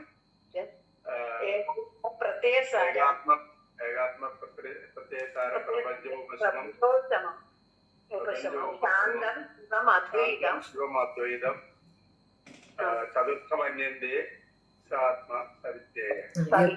ഓക്കെ, അത് മാണ്ഡൂക്യോപനിഷത്ത് ആത്മാവിന് കൊടുക്കുന്ന നിർവചനം അല്ലെ. എല്ലാ ശ്രുതികളിലൂടെ പറയുന്ന തത്വങ്ങളെ എല്ലാം ചേർത്ത് വെച്ചുകൊണ്ട് നന്ദപ്രജ്ഞം വിശദീകരിക്കേണ്ട ആവശ്യമില്ലെന്ന് തോന്നുന്നു അല്ലേ? നിങ്ങൾ ഉപനിഷത്തുകളൊക്കെ പഠിക്കും, വിശദീകരിക്കേണ്ട ആവശ്യമുണ്ടോ? അത് പറഞ്ഞു തരണോ? വെറുതെ ഒന്ന് ഓടിച്ചു പറഞ്ഞാണ് ടീച്ചറെ ഞങ്ങൾ പറയണം ടീച്ചറെ പറയണ ഓക്കെ. അപ്പോ അത് നിങ്ങൾ ഒന്ന് ഉരുവിട്ട് പഠിച്ചു വെക്കുക കേട്ടോ. നമ്മുടെ സ്വരൂപത്തെ കുറിച്ച് പറയുന്നതാണ്. നാളെ വേണമെങ്കിൽ എഴുതുക. ഗ്രൂപ്പിൽ ഇട്ടോ, ടീച്ചർ ഇട്ടോളൂ. എന്നാൽ ഞാൻ അവരെ വെറുതെ ഒന്ന് അവർക്ക് അറിയില്ലാത്തവർക്ക് വേണ്ടി വാക്കുകളൊന്ന് പറയട്ടെ. നാന്ത. ഓക്കെ. നാന്ത, കാരണം എല്ലാവരും ആ ഗ്രൂപ്പിൽ ഇല്ല ടീച്ചറെ. നാന്തപ്രജ്ഞം എന്ന് പറഞ്ഞാല് ടീച്ചർ തയ്യാറാക്കിയത് എടുത്ത് ഞാൻ വേദാന്ത സൂത്രം ഗ്രൂപ്പിലേക്ക് ഇതിന്റെ ആ ഒരു പിന്നെ ഈ മന്ത്രം എടുത്തിടാം. അപ്പൊ നിങ്ങൾ അതൊന്ന് എഴുതി വെച്ചിട്ട് മനസ്സിലാക്കുക കേട്ടോ. നന്ദപ്രജ്ഞം എന്ന് പറഞ്ഞാൽ അന്ധപ്രജ്ഞനല്ല അല്ലെ. അതായത് അവിടെ സ്വപ്നസ്ഥാനീയനായ തൈജസനെയൊക്കെയാണ് പറയുന്നത്. നമ്മൾ ജാഗ്രത കഴിഞ്ഞ് സ്വപ്നത്തിൽ ഉറങ്ങാൻ കിടക്കുമ്പോൾ മുമ്പുള്ള ആ ഒരു അനുഭവത്തിൽ നമ്മൾ അറിയുന്നുണ്ടല്ലോ. പക്ഷെ ആത്മാവ് അന്ധമായ ആ അന്ധപ്രജ്ഞനല്ല എന്ന് പറയുന്നത്. പിന്നെന്താ ബഹിപ്രജ്ഞം, പിന്നെ ജാഗ്രത സ്ഥാനീയനായ വൈശ്വാനരനല്ല, ജാഗ്രത അവസ്ഥയിൽ ഇരുന്ന് അറിയുന്ന ആ ഒരു വൈശ്വാനരനല്ല എന്ന് പറയുന്നു. എന്നാ ഉഭയതപ്രജ്ഞം, ജാഗ്രത സ്വപ്നാവസ്ഥകളുടെ അന്തരാള അവസ്ഥയായ അതുമല്ല എന്ന് പറയുക. പിന്നെ എന്നാ പ്രജ്ഞം, അറിയുന്നവനല്ല, എല്ലാത്തിനും സാക്ഷിയാണല്ലോ, അറിയുന്നവനല്ല. എന്നാ അപ്രജ്ഞം, എന്നാൽ പ്രജ്ഞയില്ലാത്തവനല്ല, ഇവന്റെ പ്രജ്ഞയാലാണ് എല്ലാം നടക്കുന്നത്. കൺഫ്യൂഷൻ ആകണ്ട കേട്ടോ. പിന്നെ അദൃഷ്ടം എന്നും അദൃശ്യം എന്നും കാണുന്നുണ്ട്. അദൃഷ്ടം എന്ന് പറഞ്ഞാൽ ജ്ഞാനേന്ദ്രിയ ഗോചരമല്ല, അത് കണ്ണുകൊണ്ട് കാണുന്നതോ ഇന്ദ്രിയങ്ങൾ കൊണ്ട് അറിയുന്നതല്ല. അവ്യവഹാര്യം, അതിനെ വാക്കുകൊണ്ട് വ്യവഹരിക്കാൻ പറ്റില്ല. ലക്ഷണത്തെ പറയണം. ആത്മാവിനെ ഇന്നതാണ് നമ്മളൊരു ബോധം എന്നും അറിവെന്നും ബ്രഹ്മെന്നും ആത്മാവെന്നും ഒക്കെ നമ്മൾ പല വാക്കുകൾ അവിടെ അറിയാൻ വേണ്ടിയിട്ട് പദങ്ങൾ ഉപയോഗിക്കുന്നതെന്ന് മാത്രമേ ഉള്ളൂ. പക്ഷെ ഇവിടെ ഋഷി പറയാണ് അത് വ്യവഹരിക്കപ്പെടാവുന്നതല്ല. പിന്നെ പറയാണ് ഗുരു അതിനെ അറിവെന്നാണ് ഗുരു പറഞ്ഞത്, അറിവ്. പിന്നെ പറയണ അഗ്രാഹ്യം, ബുദ്ധി കൊണ്ട് ഒരു വസ്തുവിനെ നമ്മൾ അറിയുന്നതിലെ ഈ ഭൗതികമായ ഒരു വസ്തുവിനെ അറിയുന്നതിൽ ഏറ്റവും പ്രധാനമായി നിൽക്കുന്നത് നമ്മുടെ ബുദ്ധിയാണ്.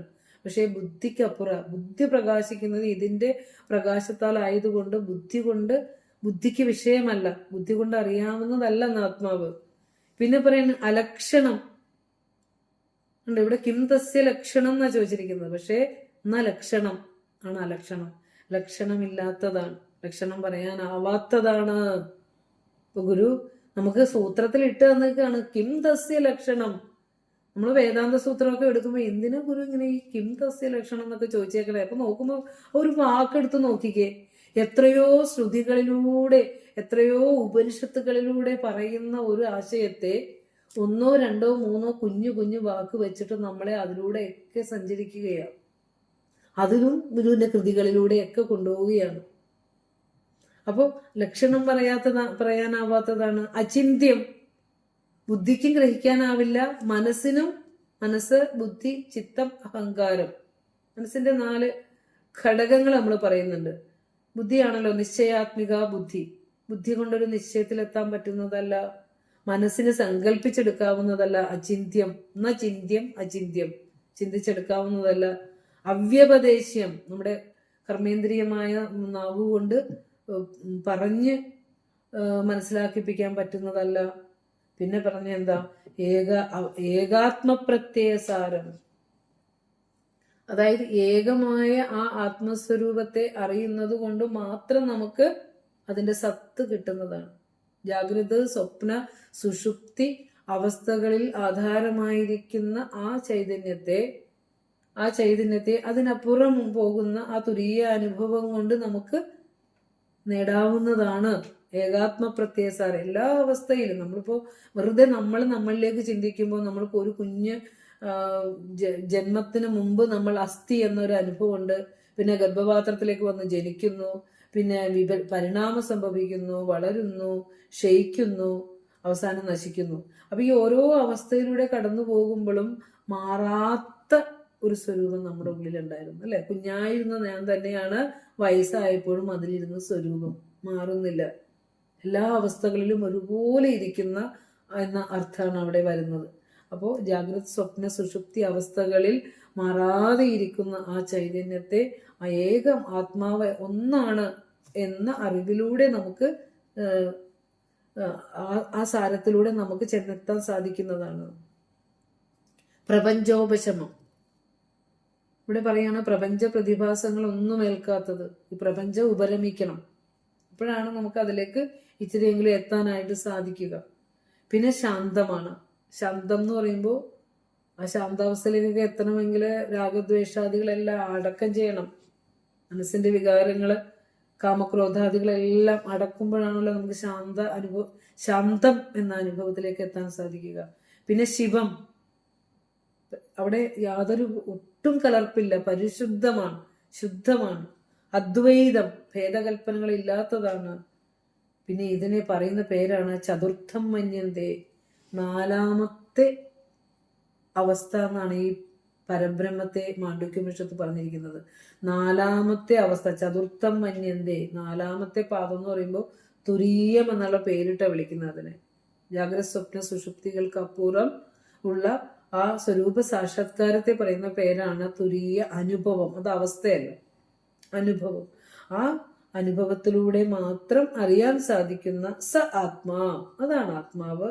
സ വിജ്ഞേയ, അതിനെയാണ് അറിയപ്പെടേണ്ടത് എന്ന് പറയുന്നുണ്ട്. ഇങ്ങനെ ശ്രുതി ഇതിന് ലക്ഷണം പറയുന്നുണ്ട്. അത് ശരിക്കും ഒരു നേതിപ്രക്രിയ, കുറച്ചൊക്കെ അവിടെ നേതിപ്രക്രിയ വരുന്നുണ്ടെങ്കിലും വിധിപ്രക്രിയയിലൂടെയും നേതിപ്രക്രിയയൊക്കെ മിക്സ് ചെയ്ത് വരുന്ന ഒരു ലക്ഷണമാണ് മാണ്ഡ്യൂക്യോപനിഷത്ത് പറയുന്നത്. ഇനി ഇത് തന്നെ, ഇതിലൂടെയൊക്കെ നമ്മളൊന്ന് പോകാൻ വേണ്ടി തന്നെയാ ഗുരു നമുക്ക് ആ വേദാന്ത സൂത്രത്തില് ആ സൂത്രം തന്നേക്കണത് കേട്ടോ. എന്തിനാ ഇതൊക്കെ പറയണേ? വാക്കിന്റെ അർത്ഥം പറഞ്ഞ് പോയാൽ പോരെ എന്ന് പറയരുത്. നമുക്ക് പോയിട്ട് തിരക്കൊന്നുമില്ല, പറയേണ്ടത് നമ്മളില്ലെങ്കിൽ നമ്മൾ ഇപ്പൊ കുറെ പേരൊക്കെ ഉപനിഷത്തൊക്കെ പഠിക്കുന്ന കുറച്ച് പേരുണ്ടെങ്കിൽ അവർ സഞ്ചരിച്ചിട്ടുണ്ടാവും. പക്ഷെ ഒന്നും പഠിക്കാത്ത കുറെ പേര് ഇതിനകത്ത് ഉണ്ടാവും. അപ്പൊ അവർക്കൊക്കെ അവിടെ വാക്കുകൊണ്ട് ഈ മന്ത്രങ്ങളൊക്കെ ഒന്ന് ഉച്ചരിക്കാൻ ഒക്കെ കിട്ടുന്നത് ഒരു ഭാഗ്യല്ലേ. മാണ്ഡ്യൂക്യോപനിഷത്തിലെ ബ്രഹ്മലക്ഷണം പറയുന്ന ഈ സൂത്രമൊക്കെ ഞാനൊന്ന് വാക്കുകൊണ്ട് വായിച്ച് പറയട്ടെ എന്നൊക്കെ പറയുമ്പോൾ തന്നെ നമ്മുടെ സ്വരൂപം തെളിയും അല്ല. അപ്പൊ അതൊക്കെ നിങ്ങൾ ഒന്ന് വായിച്ചൊക്കെ പഠിക്കണം, അറിയാൻ ശ്രമിക്കണം. നിങ്ങൾ ഇനി ആർക്കെങ്കിലും ഇത് വേണമെന്നുണ്ടെങ്കിൽ പേഴ്സണലി ചോദിക്കുക, അല്ലെ വേദാന്ത സൂത്രം ഗ്രൂപ്പിലേക്ക് ഒന്ന് ഇട്ട് തരാം. അതൊക്കെ എഴുതിയെടുക്കേണ്ടവർക്കൊക്കെ അങ്ങനെ എഴുതിയെടുക്കാം.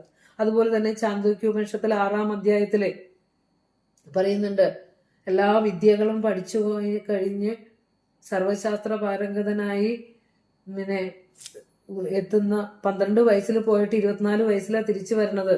ഉദ്ദാലകന്റെ പുത്രനായ ശ്വേതകേതു എല്ലാതും പഠിച്ചു, സകലതും പഠിച്ചു കഴിഞ്ഞു. ഇനി ഒന്നും പഠിക്കാനില്ലെന്നുള്ള ആ ജ്ഞാനഗർഭത്തിലാണല്ലോ ഇങ്ങോട്ട് വരണത്. അപ്പോഴാണ് ചോദിക്കുന്നത്, ഒരൊറ്റ ചോദ്യത്തിലാണ് വീണു പോകുന്നത്. എത്ര വിദ്യാഭ്യാസമുള്ള ആളുകളാണെങ്കിലും ഈ ലോകത്തിലെ സകല അറിവുകളും നേടിയവരാണെന്ന് പറഞ്ഞ് അഹങ്കാരം ആർക്ക് വന്നിട്ടുണ്ടോ അവരറിയേണ്ടത് അറിഞ്ഞിട്ടില്ല. അതുകൊണ്ടാണ് ഇപ്പൊ നമുക്ക് ഏറ്റവും കൂടുതൽ അറിവുള്ളവർ പോലും ഒരു കൊച്ചറിവ് കേൾക്കുമ്പോഴും എനിക്കിത് കേൾക്കണം എന്ന് പറഞ്ഞ് എന്തുകൊണ്ടാ വരുന്നത്? അനുഭവം എത്താത്തത് കൊണ്ട്. അനുഭവത്തിലൂടെ നമ്മൾ കടക്കാൻ വേണ്ടിയിട്ടാണ് ഇത് കേട്ട് കേട്ട് കേട്ട് കേട്ട് തശ്രവണം, തത് കഥനം, അന്യോന്യം തത് പ്രബോധനം, ഇതാണ് നമുക്ക് വേണ്ടത്. പിന്നെ ടീച്ചറൊക്കെ ഒരു 100 പ്രാവശ്യം ഇത് എഴുതിയിടുകയും കേൾക്കുകയും പഠിക്കുക, അതുപോലെ കുറേ പേരുണ്ട് ഇതിനകത്ത്, എനിക്കറിയാം. പക്ഷെ എന്നാലും വീണ്ടും വീണ്ടും കേൾക്കുമ്പോൾ നൂതനമായിട്ട് കേൾക്കുന്ന പോലെ തോന്നും. അയ്യോ എന്ത് സുഖം എന്ന് പറയും അല്ലേ. അതാണ് പറയുന്നത്, തത് ശ്രവണം, അതിനെ കേൾക്കണം, തത് കഥനം, അതിനെ പറയണം, അന്യോന്യം തത് പ്രബോധനം, പരസ്പരം അത് ചർച്ച ചെയ്യണം. ഇതേ നമുക്ക് ചർച്ച ചെയ്യാണല്ലോ. സാരിക്ക് എത്ര രൂപയായി, ഈ സാരി ഉടുത്തിട്ട് കൊള്ളാലോ അല്ലെ, കറി ഈ കറി വെക്കണ എങ്ങനെ, ആ കറി വെക്കണ എങ്ങനെ, ഇതൊക്കെ ഇവിടെ ഇട്ടിട്ട് പോകാനുള്ള വിസർജ്യ വസ്തുക്കളല്ലേ.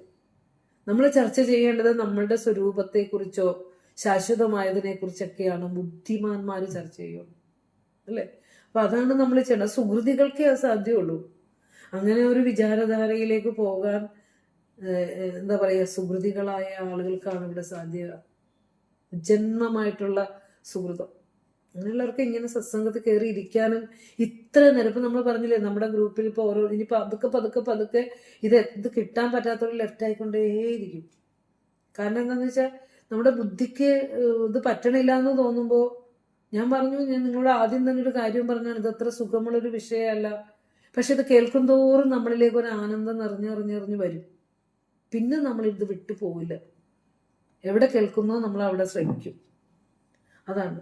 അപ്പൊ അതുകൊണ്ട് മനസ്സിലായില്ലെങ്കിലും കേൾക്കാൻ ശ്രമിക്കുക. അപ്പൊ ചാന്തോക്യോപനിഷത്തെ പറഞ്ഞു വെച്ചത്. ഇവിടെ ഉദ്ദാലകന്റെ മകൻ വരുമ്പോ ഋഷി ചോദിക്കുന്നുണ്ട്, ഏന അശ്രുതം ശ്രുതം ഭവത്യമതം മതം അവിജ്ഞാതം വിജ്ഞാതം. ഇങ്ങനെയൊക്കെയുള്ള ഉപദേശം നീ ഗുരുവിനോട് ചോദിച്ചോ? മകനെ, നീ എല്ലാം പഠിച്ചു കഴിഞ്ഞിട്ടും എന്താണ് ഒരു ജ്ഞാനഗർഭം നിനക്ക്? പഠിച്ചതിന്റെ ഒരു ലക്ഷണവും നിന്നിലില്ല. നമുക്ക് കുറെയൊക്കെ അറിഞ്ഞു കഴിയുമ്പോൾ നമ്മൾക്കൊരു അഹന്ത വരും, അല്ലെ? പക്ഷെ നമ്മൾ ആ അഹന്തയല്ല വരേണ്ടത്. ഞാൻ ഒന്നും അറിഞ്ഞില്ലല്ലോ എന്നൊരു ഭാവമാണ് നമുക്ക് വരേണ്ടത്. കാരണം നമ്മളെ ഒരു മനുഷ്യന്റെ മേധയില് പെടാവുന്നതല്ല, അറിവല്ല ഈ ആത്മീയമായ അറിവെന്ന് പറഞ്ഞാൽ. മേധ കൊണ്ട് എടുക്കാവുന്നതല്ല. അതുകൊണ്ട് തന്നെ അവനിലുണ്ടാകുന്ന ബോധം ഇനിയും എനിക്ക് ജന്മം വേണം ഇതറിയാൻ എന്നാ തോന്നുള്ളൂ. അഹങ്കാരം ഒരിക്കലും അവിടെ വരില്ല. വന്നിട്ടുണ്ടെങ്കിൽ അത് അറിഞ്ഞിട്ടില്ല എന്നർത്ഥം. അപ്പൊ ഇവിടെ പറയാണ്, ഏന അശ്രുതം ശ്രുതം ഭവതി. മോനെ, ഏത് വിദ്യ കേട്ടാലാണോ അശ്രുതം കേൾക്കാത്തതിനെ ശ്രുതം ഭവതി കേട്ടതായി ഭവിക്കുന്നത്? ഒന്നും കേൾക്കണ്ട, പക്ഷേ കേട്ടില്ലെങ്കിലും നീ അത് കേട്ടതായി ഭവിക്കുന്ന ഒരു വിദ്യയുണ്ട് കുട്ടി, അത് നീ പഠിച്ചോ. അമതം മതം ഭവതി.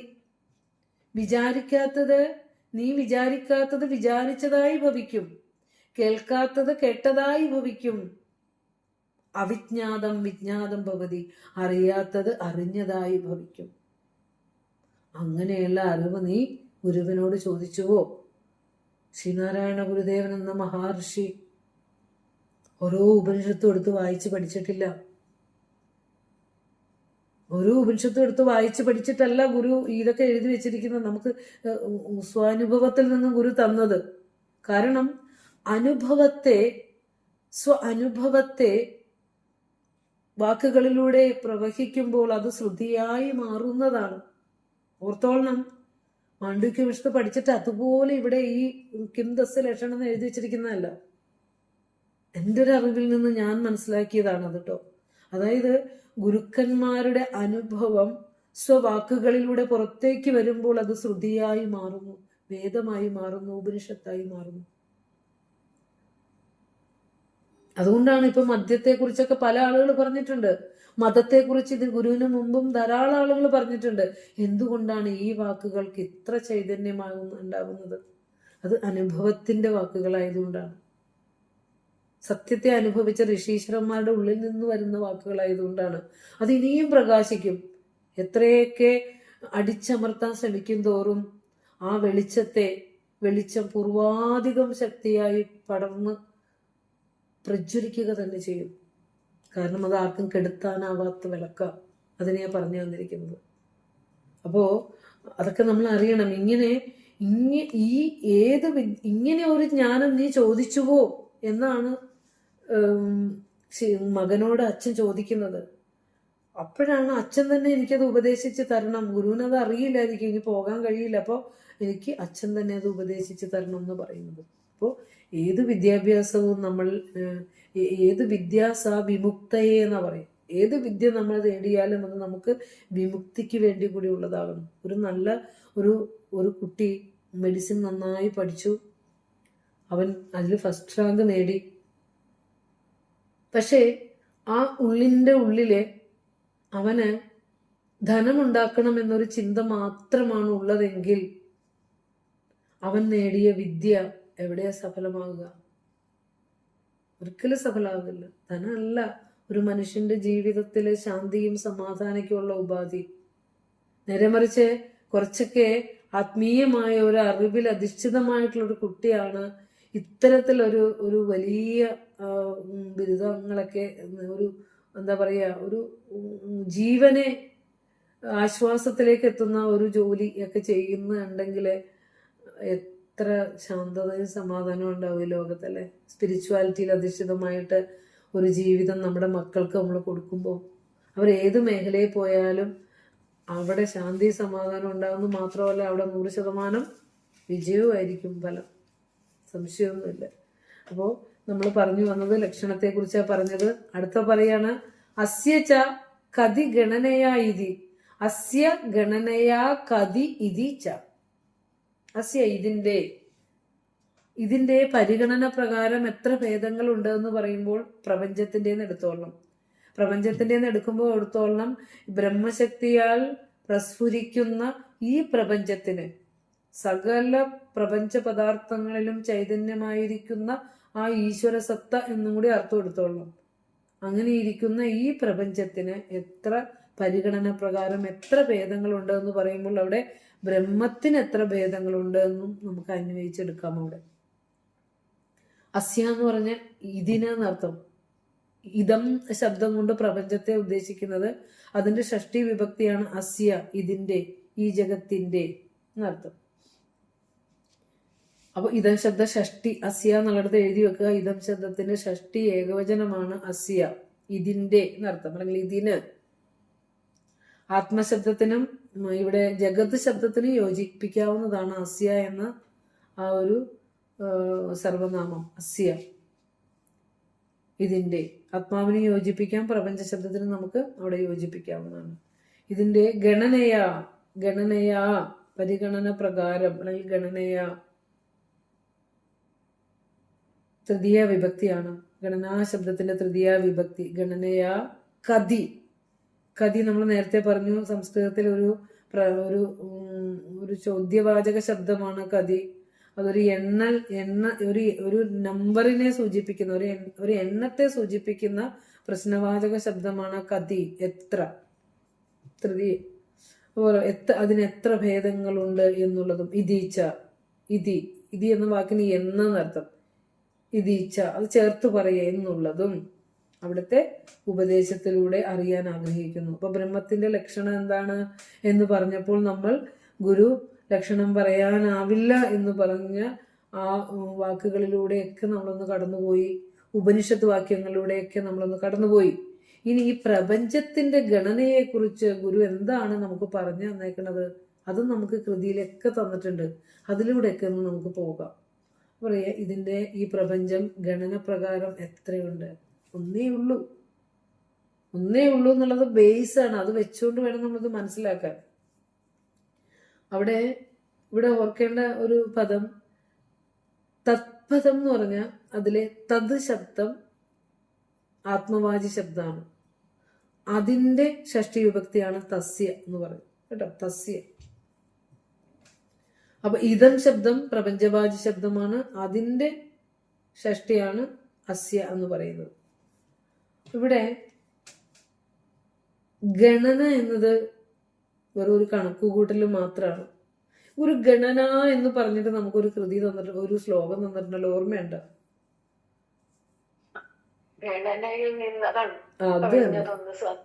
ഒന്ന് ചൊല്ലിക്കേ ടീച്ചറെ അത്. ഗണനയിൽ നിന്ന് കവിഞ്ഞതൊന്നും സാധാരണം ഇവ രണ്ടും ഒഴിഞ്ഞൊരന്യ രൂപം നിലവിലുമില്ലിതു നിദ്രയിങ്കലും മേലിത് നഗരത്തിലും എങ്ങുമില്ല നൂനം. ആത്മോപദേശകഥ 67. അപ്പൊ നമുക്കിപ്പോ എങ്ങനെയാ ഒരു വാക്ക് കേട്ടപ്പോ തന്നെ ഗുരുവിന്റെ ഒരു കൃതിയിലേക്ക്, അതിൽ ഇത്രാമത്തെ ശ്ലോകത്തിലേക്ക് വരെ എത്തിച്ചേരണമെങ്കിലും നമ്മൾ ഒത്തിരി സഞ്ചരിച്ചിട്ടുണ്ട്.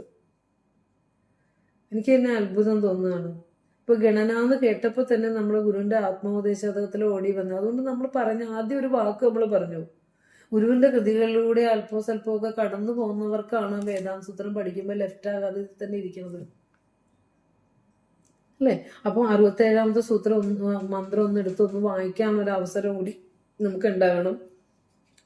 ഗുരു പറയാ, ഗണനയിൽ നിന്ന് കവിഞ്ഞതൊന്ന്. യുക്തിചിന്ത കൊണ്ട് നമുക്ക് അറിയാനാകാവുന്ന, എണ്ണി അറിയാവുന്ന, അല്ലെങ്കിൽ മനസ്സിലാക്കി അറിയാവുന്ന, ആ യുക്തിചിന്ത കൊണ്ട് അറിയാൻ കഴിയുന്ന പ്രപഞ്ചത്തിന്റെ പരമകാരണം ഒന്ന്. അടുത്തത് സാധാരണം, അല്ല, ഗണനയിൽ നിന്ന് കവിഞ്ഞതെന്നാ പറഞ്ഞിരിക്കുന്നത്. അപ്പൊ യുക്തിചിന്ത കൊണ്ട് അറിയാൻ കഴിയാത്ത പ്രപഞ്ചത്തിന്റെ പരമകാരണം ഒന്ന്. ആ കവിഞ്ഞതെന്നുള്ളതിന്റെ അർത്ഥം മനസ്സിലാക്കി ചേർത്ത് പറഞ്ഞു പോണേ. ഒന്ന് പറഞ്ഞേ, ഗണനയിൽ നിന്നു കവിഞ്ഞതൊന്ന് എന്ന് പറഞ്ഞാൽ എന്താ? നമ്മളുടെയൊക്കെ സാധാരണ ബുദ്ധി കൊണ്ട്, യുക്തിചിന്ത കൊണ്ട്, കാര്യകാരണ സഹിതമൊക്കെ വിവേചിച്ചറിഞ്ഞ് അങ്ങനെ ഗ്രഹിക്കാൻ കഴിയാത്ത പ്രപഞ്ചത്തിന്റെ പരമകാരണം ഒരു വശത്ത്, യുക്തിചിന്ത കൊണ്ട് അറിയാൻ കഴിയാത്ത പ്രപഞ്ച കാരണം ഒരു വശത്ത്. അടുത്ത പറയാണ് സാധാരണമിവ. ഇനി സാധാരണ ചിന്തിച്ചറിയാവുന്ന പ്രപഞ്ച കാരണങ്ങൾ പ്രപഞ്ചകാരണം മറ്റൊരു വശത്ത്. നമുക്കിപ്പോൾ ഒരു വസ്തുവിനെ കാണുമ്പോൾ ഇന്നതാണ് ഇപ്പോൾ ശാസ്ത്രങ്ങളൊക്കെ നമുക്ക് ശരിക്കും ഇന്ന ടെക്സ്റ്റിൽ ഇന്ന ആള് രചിച്ച ഇന്ന കൃതി ഇന്ന ഇതിലാണ് ഈ സിദ്ധാന്തം കിടക്കുന്നത്, അങ്ങനെയൊക്കെ നമുക്ക് സാധാരണ ചിന്തിച്ചറിയാം. അങ്ങനെ ചിന്തിച്ചറിയാവുന്ന പ്രപഞ്ച കാര്യങ്ങൾ മറുവശത്ത് ഇവ രണ്ടും ഒഴിഞ്ഞൊരന്യരൂപം, യുക്തിചിന്ത കൊണ്ട് അറിയാൻ കഴിയാത്തതും യുക്തിചിന്ത കൊണ്ട് ചിന്തിച്ചറിയാൻ കഴിയുന്നതുമായ രണ്ട് രൂപങ്ങൾ ഗുരു പറയാ. ഇത് രണ്ടുമല്ലാതെ ഒരു രൂപം നിലവിലുമില്ല, ജാഗ്രത അവസ്ഥയിലുമില്ല, ഉണർന്നിരിക്കുമ്പോഴും ഇല്ല, നിദ്രയെങ്കിലും ഉറക്കത്തിലുമില്ല, മേലിന നഗരത്തിലും എങ്ങുമില്ല നൂനം. ഇനി ഇതിനപ്പുറം ഏതെങ്കിലും ലോകം, സ്വർഗമോ നരകമോ എവിടെ എന്തുണ്ടെങ്കിൽ അതിലുമില്ല. രണ്ട് രൂപങ്ങൾ ഗുരു രണ്ട് വിഭാഗത്തിലുള്ള ഗണന ഗുരുവിന്റെ കൃതികളിലൂടെയൊക്കെ നടക്കുമ്പോൾ ഗുരു രണ്ടെണ്ണം പറഞ്ഞു തന്നിട്ട് ആ ഒന്നിലേക്ക് അടങ്ങുന്ന രീതിയാണ് ഗുരു പറഞ്ഞു തന്നേക്കണേ. അതിനു വേണ്ടിയിട്ട് ഈ ശ്ലോകം പറഞ്ഞത്. അതായത് നമ്മൾ ജീവിക്കുന്ന പ്രപഞ്ചം നമ്മളെ സംബന്ധിച്ചിടത്തോളം ഉണ്ട്. സാധാരണ ഋഷിമാര് പറയുമ്പോൾ ഈ പ്രപഞ്ചത്തെ പറയാറില്ല, അതിനപ്പുറമുള്ള സത്യത്തെ പറയണേ. പക്ഷെ ഗുരു നമ്മുടെ കൺമുമ്പിൽ കാണുന്ന നമ്മുടെ ശരീരത്തെയും ഈ പ്രപഞ്ചത്തെയും ഒക്കെ കണ്ടുകൊണ്ട് അതെന്താണെന്ന് നമ്മളെ പഠിപ്പിച്ചുകൊണ്ട് അതിന്റെ സത്യത്തെ തിരയാൻ പഠിപ്പിച്ചുകൊണ്ട് അതിനെ തിരഞ്ഞുകൊണ്ടാണ് അതിനതീതമായ പരമസത്യത്തിലേക്ക് ഗുരു കൊണ്ടുപോയിട്ടുള്ളത്. അതുകൊണ്ടാണ് ഗുരു ഇങ്ങനെ ഒരു വിഭജനം നമുക്ക് തന്നിട്ടുള്ളത്. അല്ലെങ്കിൽ നമുക്ക് സംശയം വരും. കാരണം ഈ പ്രപഞ്ചം ഇല്ല എന്ന് പറയുമ്പോൾ ഞാൻ ഈ പ്രപഞ്ചത്തിൽ എത്ര വർഷങ്ങളായി ജീവിക്കുന്നു, എൻ്റെ മുമ്പിലുള്ള മരവും മണ്ണും വീടും എല്ലാം ഉണ്ട്, ഇല്ലാന്ന് പറഞ്ഞാൽ ഞാൻ എങ്ങനെയാണ് വിശ്വസിക്കുക, അല്ലെ? അപ്പൊ ഗുരു അതിനെ ഓരോന്നിനെയും തൊട്ട് അതിനെ വിശകലനം ചെയ്ത് നമ്മുടെ അദ്വൈത ദീപികയൊക്കെ പഠിക്കുമ്പോൾ വളരെ കൃത്യമായി ഗുരു ശാസ്ത്രദൃഷ്ടിയ തന്നെയാണ് ഗുരു ആത്മീയതയിലേക്ക് നമ്മളെ കൊണ്ടുപോകുന്നത്, അല്ലേ? അപ്പൊ അത് പഠിപ്പിച്ചത് ഇതിനെ ഒന്നും തള്ളിക്കളഞ്ഞ ഋഷീശ്വരനല്ല, ഇതിൻ്റെയൊക്കെ പൊരുൾ തിരയാൻ പഠിപ്പിച്ചുകൊണ്ട് തന്നെയാണ് ഗുരു ഇവിടെ ജീവിക്കാൻ നമ്മളെ പഠിപ്പിച്ചത്. അതുകൊണ്ടാണ് ഇതിന് രണ്ടിനപ്പുറം ഒരു രൂപം നിലവിലും നിദ്രയിങ്കലുമില്ല, മേലിന നഗരത്തിലും എങ്ങുമില്ല നൂനം, നിശ്ചയം. ഇത് ഗുരുവിന്റെ ഉറപ്പാണ്, ഗുരു പറയുന്ന ഉറപ്പാണ്. രണ്ട് രൂപത്തിലുള്ള കാര്യങ്ങളാണ് ഇവിടെ ഉള്ളത്. ഒന്ന് യുക്തിചിന്തയ്ക്ക് അപ്പുറമുള്ളത്, ഒന്ന് യുക്തിചിന്ത കൊണ്ട് അറിയാവുന്നത്. ഇതൊഴിഞ്ഞൊരു അന്യരൂപം ഇല്ല എന്ന് ഗുരു നമുക്ക് പറഞ്ഞു തന്നു. അപ്പോൾ ഈ ഗണനയിൽ നിന്ന് കവിഞ്ഞ അറിവ് ശാസ്ത്രത്തിന്റെ പരിധിയിൽ വരുന്ന അല്ല എന്നറിയണം. അവിടെയാണ് നമുക്ക് പഠിക്കേണ്ടത്. അവിടെയാണ് ഈ ബ്രഹ്മത്തിന് എത്ര ഭേദങ്ങളുണ്ടെന്നൊക്കെ ചോദിക്കുമ്പോൾ ശാസ്ത്ര സംബന്ധമായ അറിവ് കൊണ്ട് നേടാവുന്നതല്ല ഗണനയിൽ നിന്ന് കവിഞ്ഞ അറിവ്. അത് ബുദ്ധി കൊണ്ട് ചിന്തിച്ചോ മനസ്സുകൊണ്ട് സങ്കല്പിച്ചോ ഒന്നും അറിയാവുന്നതല്ല. അറിവ് എങ്ങനെയുള്ള അറിവാന്ന് വെച്ചാൽ അറിവിലുമേറിയ അറിവാണത്, ഗണനാതീതമായ അറിവാണ് എന്നാണ് ഇവിടെ പറയുന്നത്. അപ്പോൾ ഇനി നമുക്ക് പറയാനുള്ളത് ഗുരു എന്താണ് ഈ ഗണനയെ കുറിച്ച് നമുക്ക് എന്തെല്ലാമാണ് പറഞ്ഞു തന്നിട്ടുള്ളത് എന്ന് നമുക്കൊന്ന് നോക്കാം. അറിവിന് ശക്തി അനന്തമുണ്ടെന്നും സംശയം പറഞ്ഞു. ഇപ്പൊ ഗണനയിൽ നിന്ന് കവിഞ്ഞതൊന്ന് ഇല്ല, പിന്നെ ഈ രണ്ടും ഒഴിഞ്ഞൊരു അന്യരൂപം എന്ന് പറഞ്ഞാൽ ഈ രണ്ടെന്നതാ? ഈ രണ്ട് രൂപം ഗണനയിൽ നിന്ന് കവിഞ്ഞതും പിന്നെ സാധാരണവും. സാധാരണ നമ്മളെ അനുമാനിക്കുന്നത്. അതെ അതെ അതെ.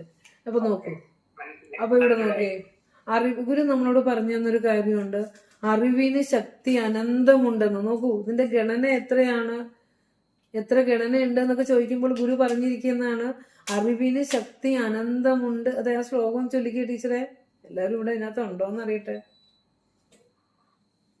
അറിവിന് ശക്തി അനന്തമുണ്ടെല്ലാം അർദ്ദയിടാം സമ അന്യ എന്നിവണ്ണം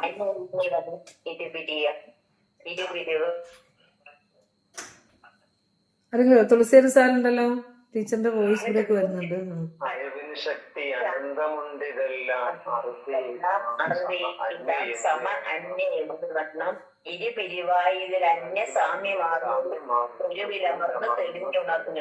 അതെ, കണ്ട ഇപ്പൊ പറഞ്ഞ കേട്ടോ. ഇപ്പൊ ഗണന എത്ര പ്രകാരമാണ്. രണ്ട് ഗണന പറഞ്ഞു തന്നിട്ട് അതിൽ ഒന്നിലേക്ക് അമരണം, എന്നിട്ട് ഒന്നാവണം. അതാണ് ഗുരു പറഞ്ഞു തരുന്നത്. അറിവിന് ശക്തി അനന്തമുണ്ട്, അനന്തമായ ശക്തിവിശേഷങ്ങളോട് കൂടിയതാണ് പരബ്രഹ്മ സ്വരൂപം. അത് എല്ലാം കൂടി ഗുരു രണ്ടായിട്ട് നമുക്ക് വിഭജിച്ച് കാണിച്ചു തന്നു. സമ എന്നും അന്യ എന്നും 2 പിരിവുകളായിട്ട് പറഞ്ഞു തന്നു. അപ്പൊ ഈ 2 പിരിവുകളിൽ അന്യ സമയിൽ ചേർന്ന് കലർന്ന് അന്വേഷകൻ സ്വരൂപത്തിൽ സ്വയം അമർന്നിട്ട് അറിവിന്റെ തെളിമയിൽ ഉണർന്നിരിക്കണമെന്ന് പറയാം. ഈ അന്യയിൽ ഇരുന്നു കൊണ്ടാണ് നമ്മൾ അതിനെ അറിഞ്ഞിട്ടാണ് സമയിലേക്ക് എത്തേണ്ടത്. അപ്പൊ നമ്മളിപ്പോ അത് തന്നെയല്ലേ ഉപനിഷത്തിലെ ഭൃഗുവിന്റെ പിതാവിനോട് ചോദിക്കുന്നല്ലോ, ബ്രഹ്മത്തെ കുറിച്ച് പറഞ്ഞു തരണം. അപ്പൊ പറഞ്ഞു യഥോവാ ഇമാനി ബൃഹദാരണ്യോ അല്ലേ ടീച്ചറെ, യഥോവാ ഇമാനി ഭൂതാനി ജായന്തേ അങ്ങനെ പറഞ്ഞു കൊടുക്കും. ഏതൊന്നിൽ നിന്നാണോ ഈ സകലതും ഉണ്ടായത്, ഏതൊന്നിലാണോ തൈത്തിരിയം, ഏതൊന്നിലാണോ ഇത് നിലനിൽക്കുന്നത്, ഏതൊന്നിലേക്കാണോ ഇതുപോലെ ലയിക്കുന്നത്, അതാണ് ബ്രഹ്മം. നീ അന്വേഷിച്ച് കണ്ടെത്തിക്കോ, അത്രേ പറയാൻ പറ്റുള്ളൂ. ഒരു തടസ്ഥ ലക്ഷണം ഇങ്ങനെ പറഞ്ഞു കൊടുക്കാം, എന്നിട്ട് നീ അതിനെ അനുഭവിച്ചറിയാനാ പറയണത്. അപ്പൊ ഗുരു ഇങ്ങനെ ഈ അന്യയെ പരിചയപ്പെടുത്തി തന്നുകൊണ്ടാണ് നമ്മളെ സമയിലേക്ക് നയിക്കുന്നത്. അത് അറിയണം. അങ്ങനെ ആ അന്വേഷണ വസ്തുവായി മാറുന്ന അനുഭവം ഉണ്ടല്ലോ, ആ അനുഭവത്തിലേക്കാണ് ഗുരു നമ്മളെ കൊണ്ടുപോകുന്നത്. ചെറിയ അറിവൊന്നും അല്ല ഗുരു നമുക്ക് തന്നിരിക്കുന്നത്. അപ്പോൾ അവിടെ ഗുരു പറയാണ്, എന്നിട്ട് എന്താണ് ഈ സമ എന്നും എന്താണ് ഈ അന്യ എന്നും പറയുന്നുണ്ട്. പലവിധമായി അറിയുന്നതന്യ ഒന്നായി വിലസുവതാം സമയെന്നു മേലിലോതും നിലയെ അറിഞ്ഞു നിവർന്നു സാമ്യമേലും കലയിലലിഞ്ഞു കലർന്നിരുന്നിടേണം. ശ്രദ്ധിക്കണം കേട്ടോ. നമ്മള് പലവിധമായി അറിയുന്നതന്യ. എന്താ അന്യ? ഗുരു ഉപയോഗിച്ചിരിക്കുന്ന ഈ രണ്ടായിട്ട് ഗുരു പലതും പറഞ്ഞതുണ്ട്. സമ, അന്യ, പര, അപര, സത്ത്, അസത്ത്, ചിത്ത്, ജഡം, അല്ലേ? രണ്ടായിട്ട് ഗുരു പറഞ്ഞു തന്നിട്ടുണ്ട് എല്ലാം. എന്നിട്ട് ഈ ഒന്നിനെ അറിഞ്ഞിട്ട് ആ ഒന്ന് മറ്റതിന്റെ തന്നെയാണ്. അതിലേക്ക് എത്തണമെങ്കിൽ ആദ്യം നമ്മൾ ഇരിക്കുന്നിടത്ത് അവിടെ തന്നെ അന്വേഷണം തുടരണം, അതിനെ അറിയണം. അപ്പൊ പറയണം പലവിധമായി അറിയുന്നത് തന്നെയാണ്. ഏകമായ സത്യത്തെ സൂര്യനെന്നും ചന്ദ്രനെന്നും പക്ഷിയെന്നും മൃഗമെന്നും പാമ്പെന്നും പക്ഷിയെന്നും ഒക്കെ പലവിധമായി അറിയുന്നതിനെയാണ് അന്യ എന്ന് പറയുക. നമ്മളൊക്കെ അന്യയിൽ ഇരിക്കുന്നവരാ, നമുക്ക് എല്ലാവരും പലതാണ്, അല്ലേ? അപ്പോ പലവിധമായി അറിയുന്നത് അന്യ, ഏകമായ സത്യത്തെ പലതായി അറിയുന്നത് അന്യ, ഒന്നായി വിലസുവതാം സമ, എല്ലാത്തിലും നിറഞ്ഞിരിക്കുന്ന ചൈതന്യം, ഒന്നായിരിക്കുന്ന ആ ശക്തിക്കാണ്, ആ ചൈതന്യത്തെയാണ് സമ എന്ന് പറയുക. പലതുകളിൽ ഒന്നായിരിക്കുന്ന ഏകതയാണ് സമ എന്ന് പറയുക. അപ്പൊ ഗുരു പറയുക, നിലയെ അറിഞ്ഞ്, അറിവിന്റെ ഈ നിലകളെ അറിഞ്ഞ്, കണ്ട കതിഗണനയ. ഗുരു അതിന്റെ വിശദീകരണം ഗുരുവിന്റെ കൃതികളിലൂടെ തന്നെ നമുക്ക് തന്നിട്ടുണ്ട്. നിലയെ അറിഞ്ഞ്, അറിവിന്റെ ഈ നിലകളെ അറിഞ്ഞ് നിവർന്ന് ധീരനായി. ഒരു കുനിഞ്ഞു നിൽക്കാനല്ല നമ്മളെ പഠിപ്പിച്ചേ. സത്യം അറിഞ്ഞു കഴിയുമ്പോൾ നിവർന്ന് ധീരനായി നിന്ന് നമുക്ക് അനുഭവിച്ച് കാണിച്ച് അനുഭവത്തിലൂടെ പറഞ്ഞു തന്ന ഋഷീശ്വരനാണ്. അപ്പൊ പറയാ നിവർന്ന് ധീരനായിട്ട് സാമ്യമേലും തുല്യമായ ആ കലയിലലിഞ്ഞ്, ആ സമയിലേക്ക് അലിഞ്ഞ് കലർന്നിരുന്നിടേണം. അറിവിന്റെ നിലകളെ അറിഞ്ഞിട്ട് സർവത്ര തുല്യമായി നിൽക്കുന്ന സത്യാനുഭൂതിയിൽ അലിഞ്ഞു ചേർന്ന് ജീവൻ മുക്തനായി വർത്തിക്കണം എന്ന് പറയും. അപ്പോൾ പലവിധമായി അറിയുന്ന തന്നെ ഒന്നായി വിലസുവതാം സമയെന്ന് മേലിലോതും. മേലിലോതും എന്ന് പറഞ്ഞാൽ ഇനി പറയാൻ പോകുന്ന ഈ നിലകളെ അറിഞ്ഞ് ഒരു ഒത്തിരി ഇങ്ങനെ ആത്മോപദേശ ശതകത്തിൽ ഇങ്ങനെ പറഞ്ഞു പോകുന്നുണ്ട്. സമയം വളരെ നല്ല ശ്ലോകം തന്നെ.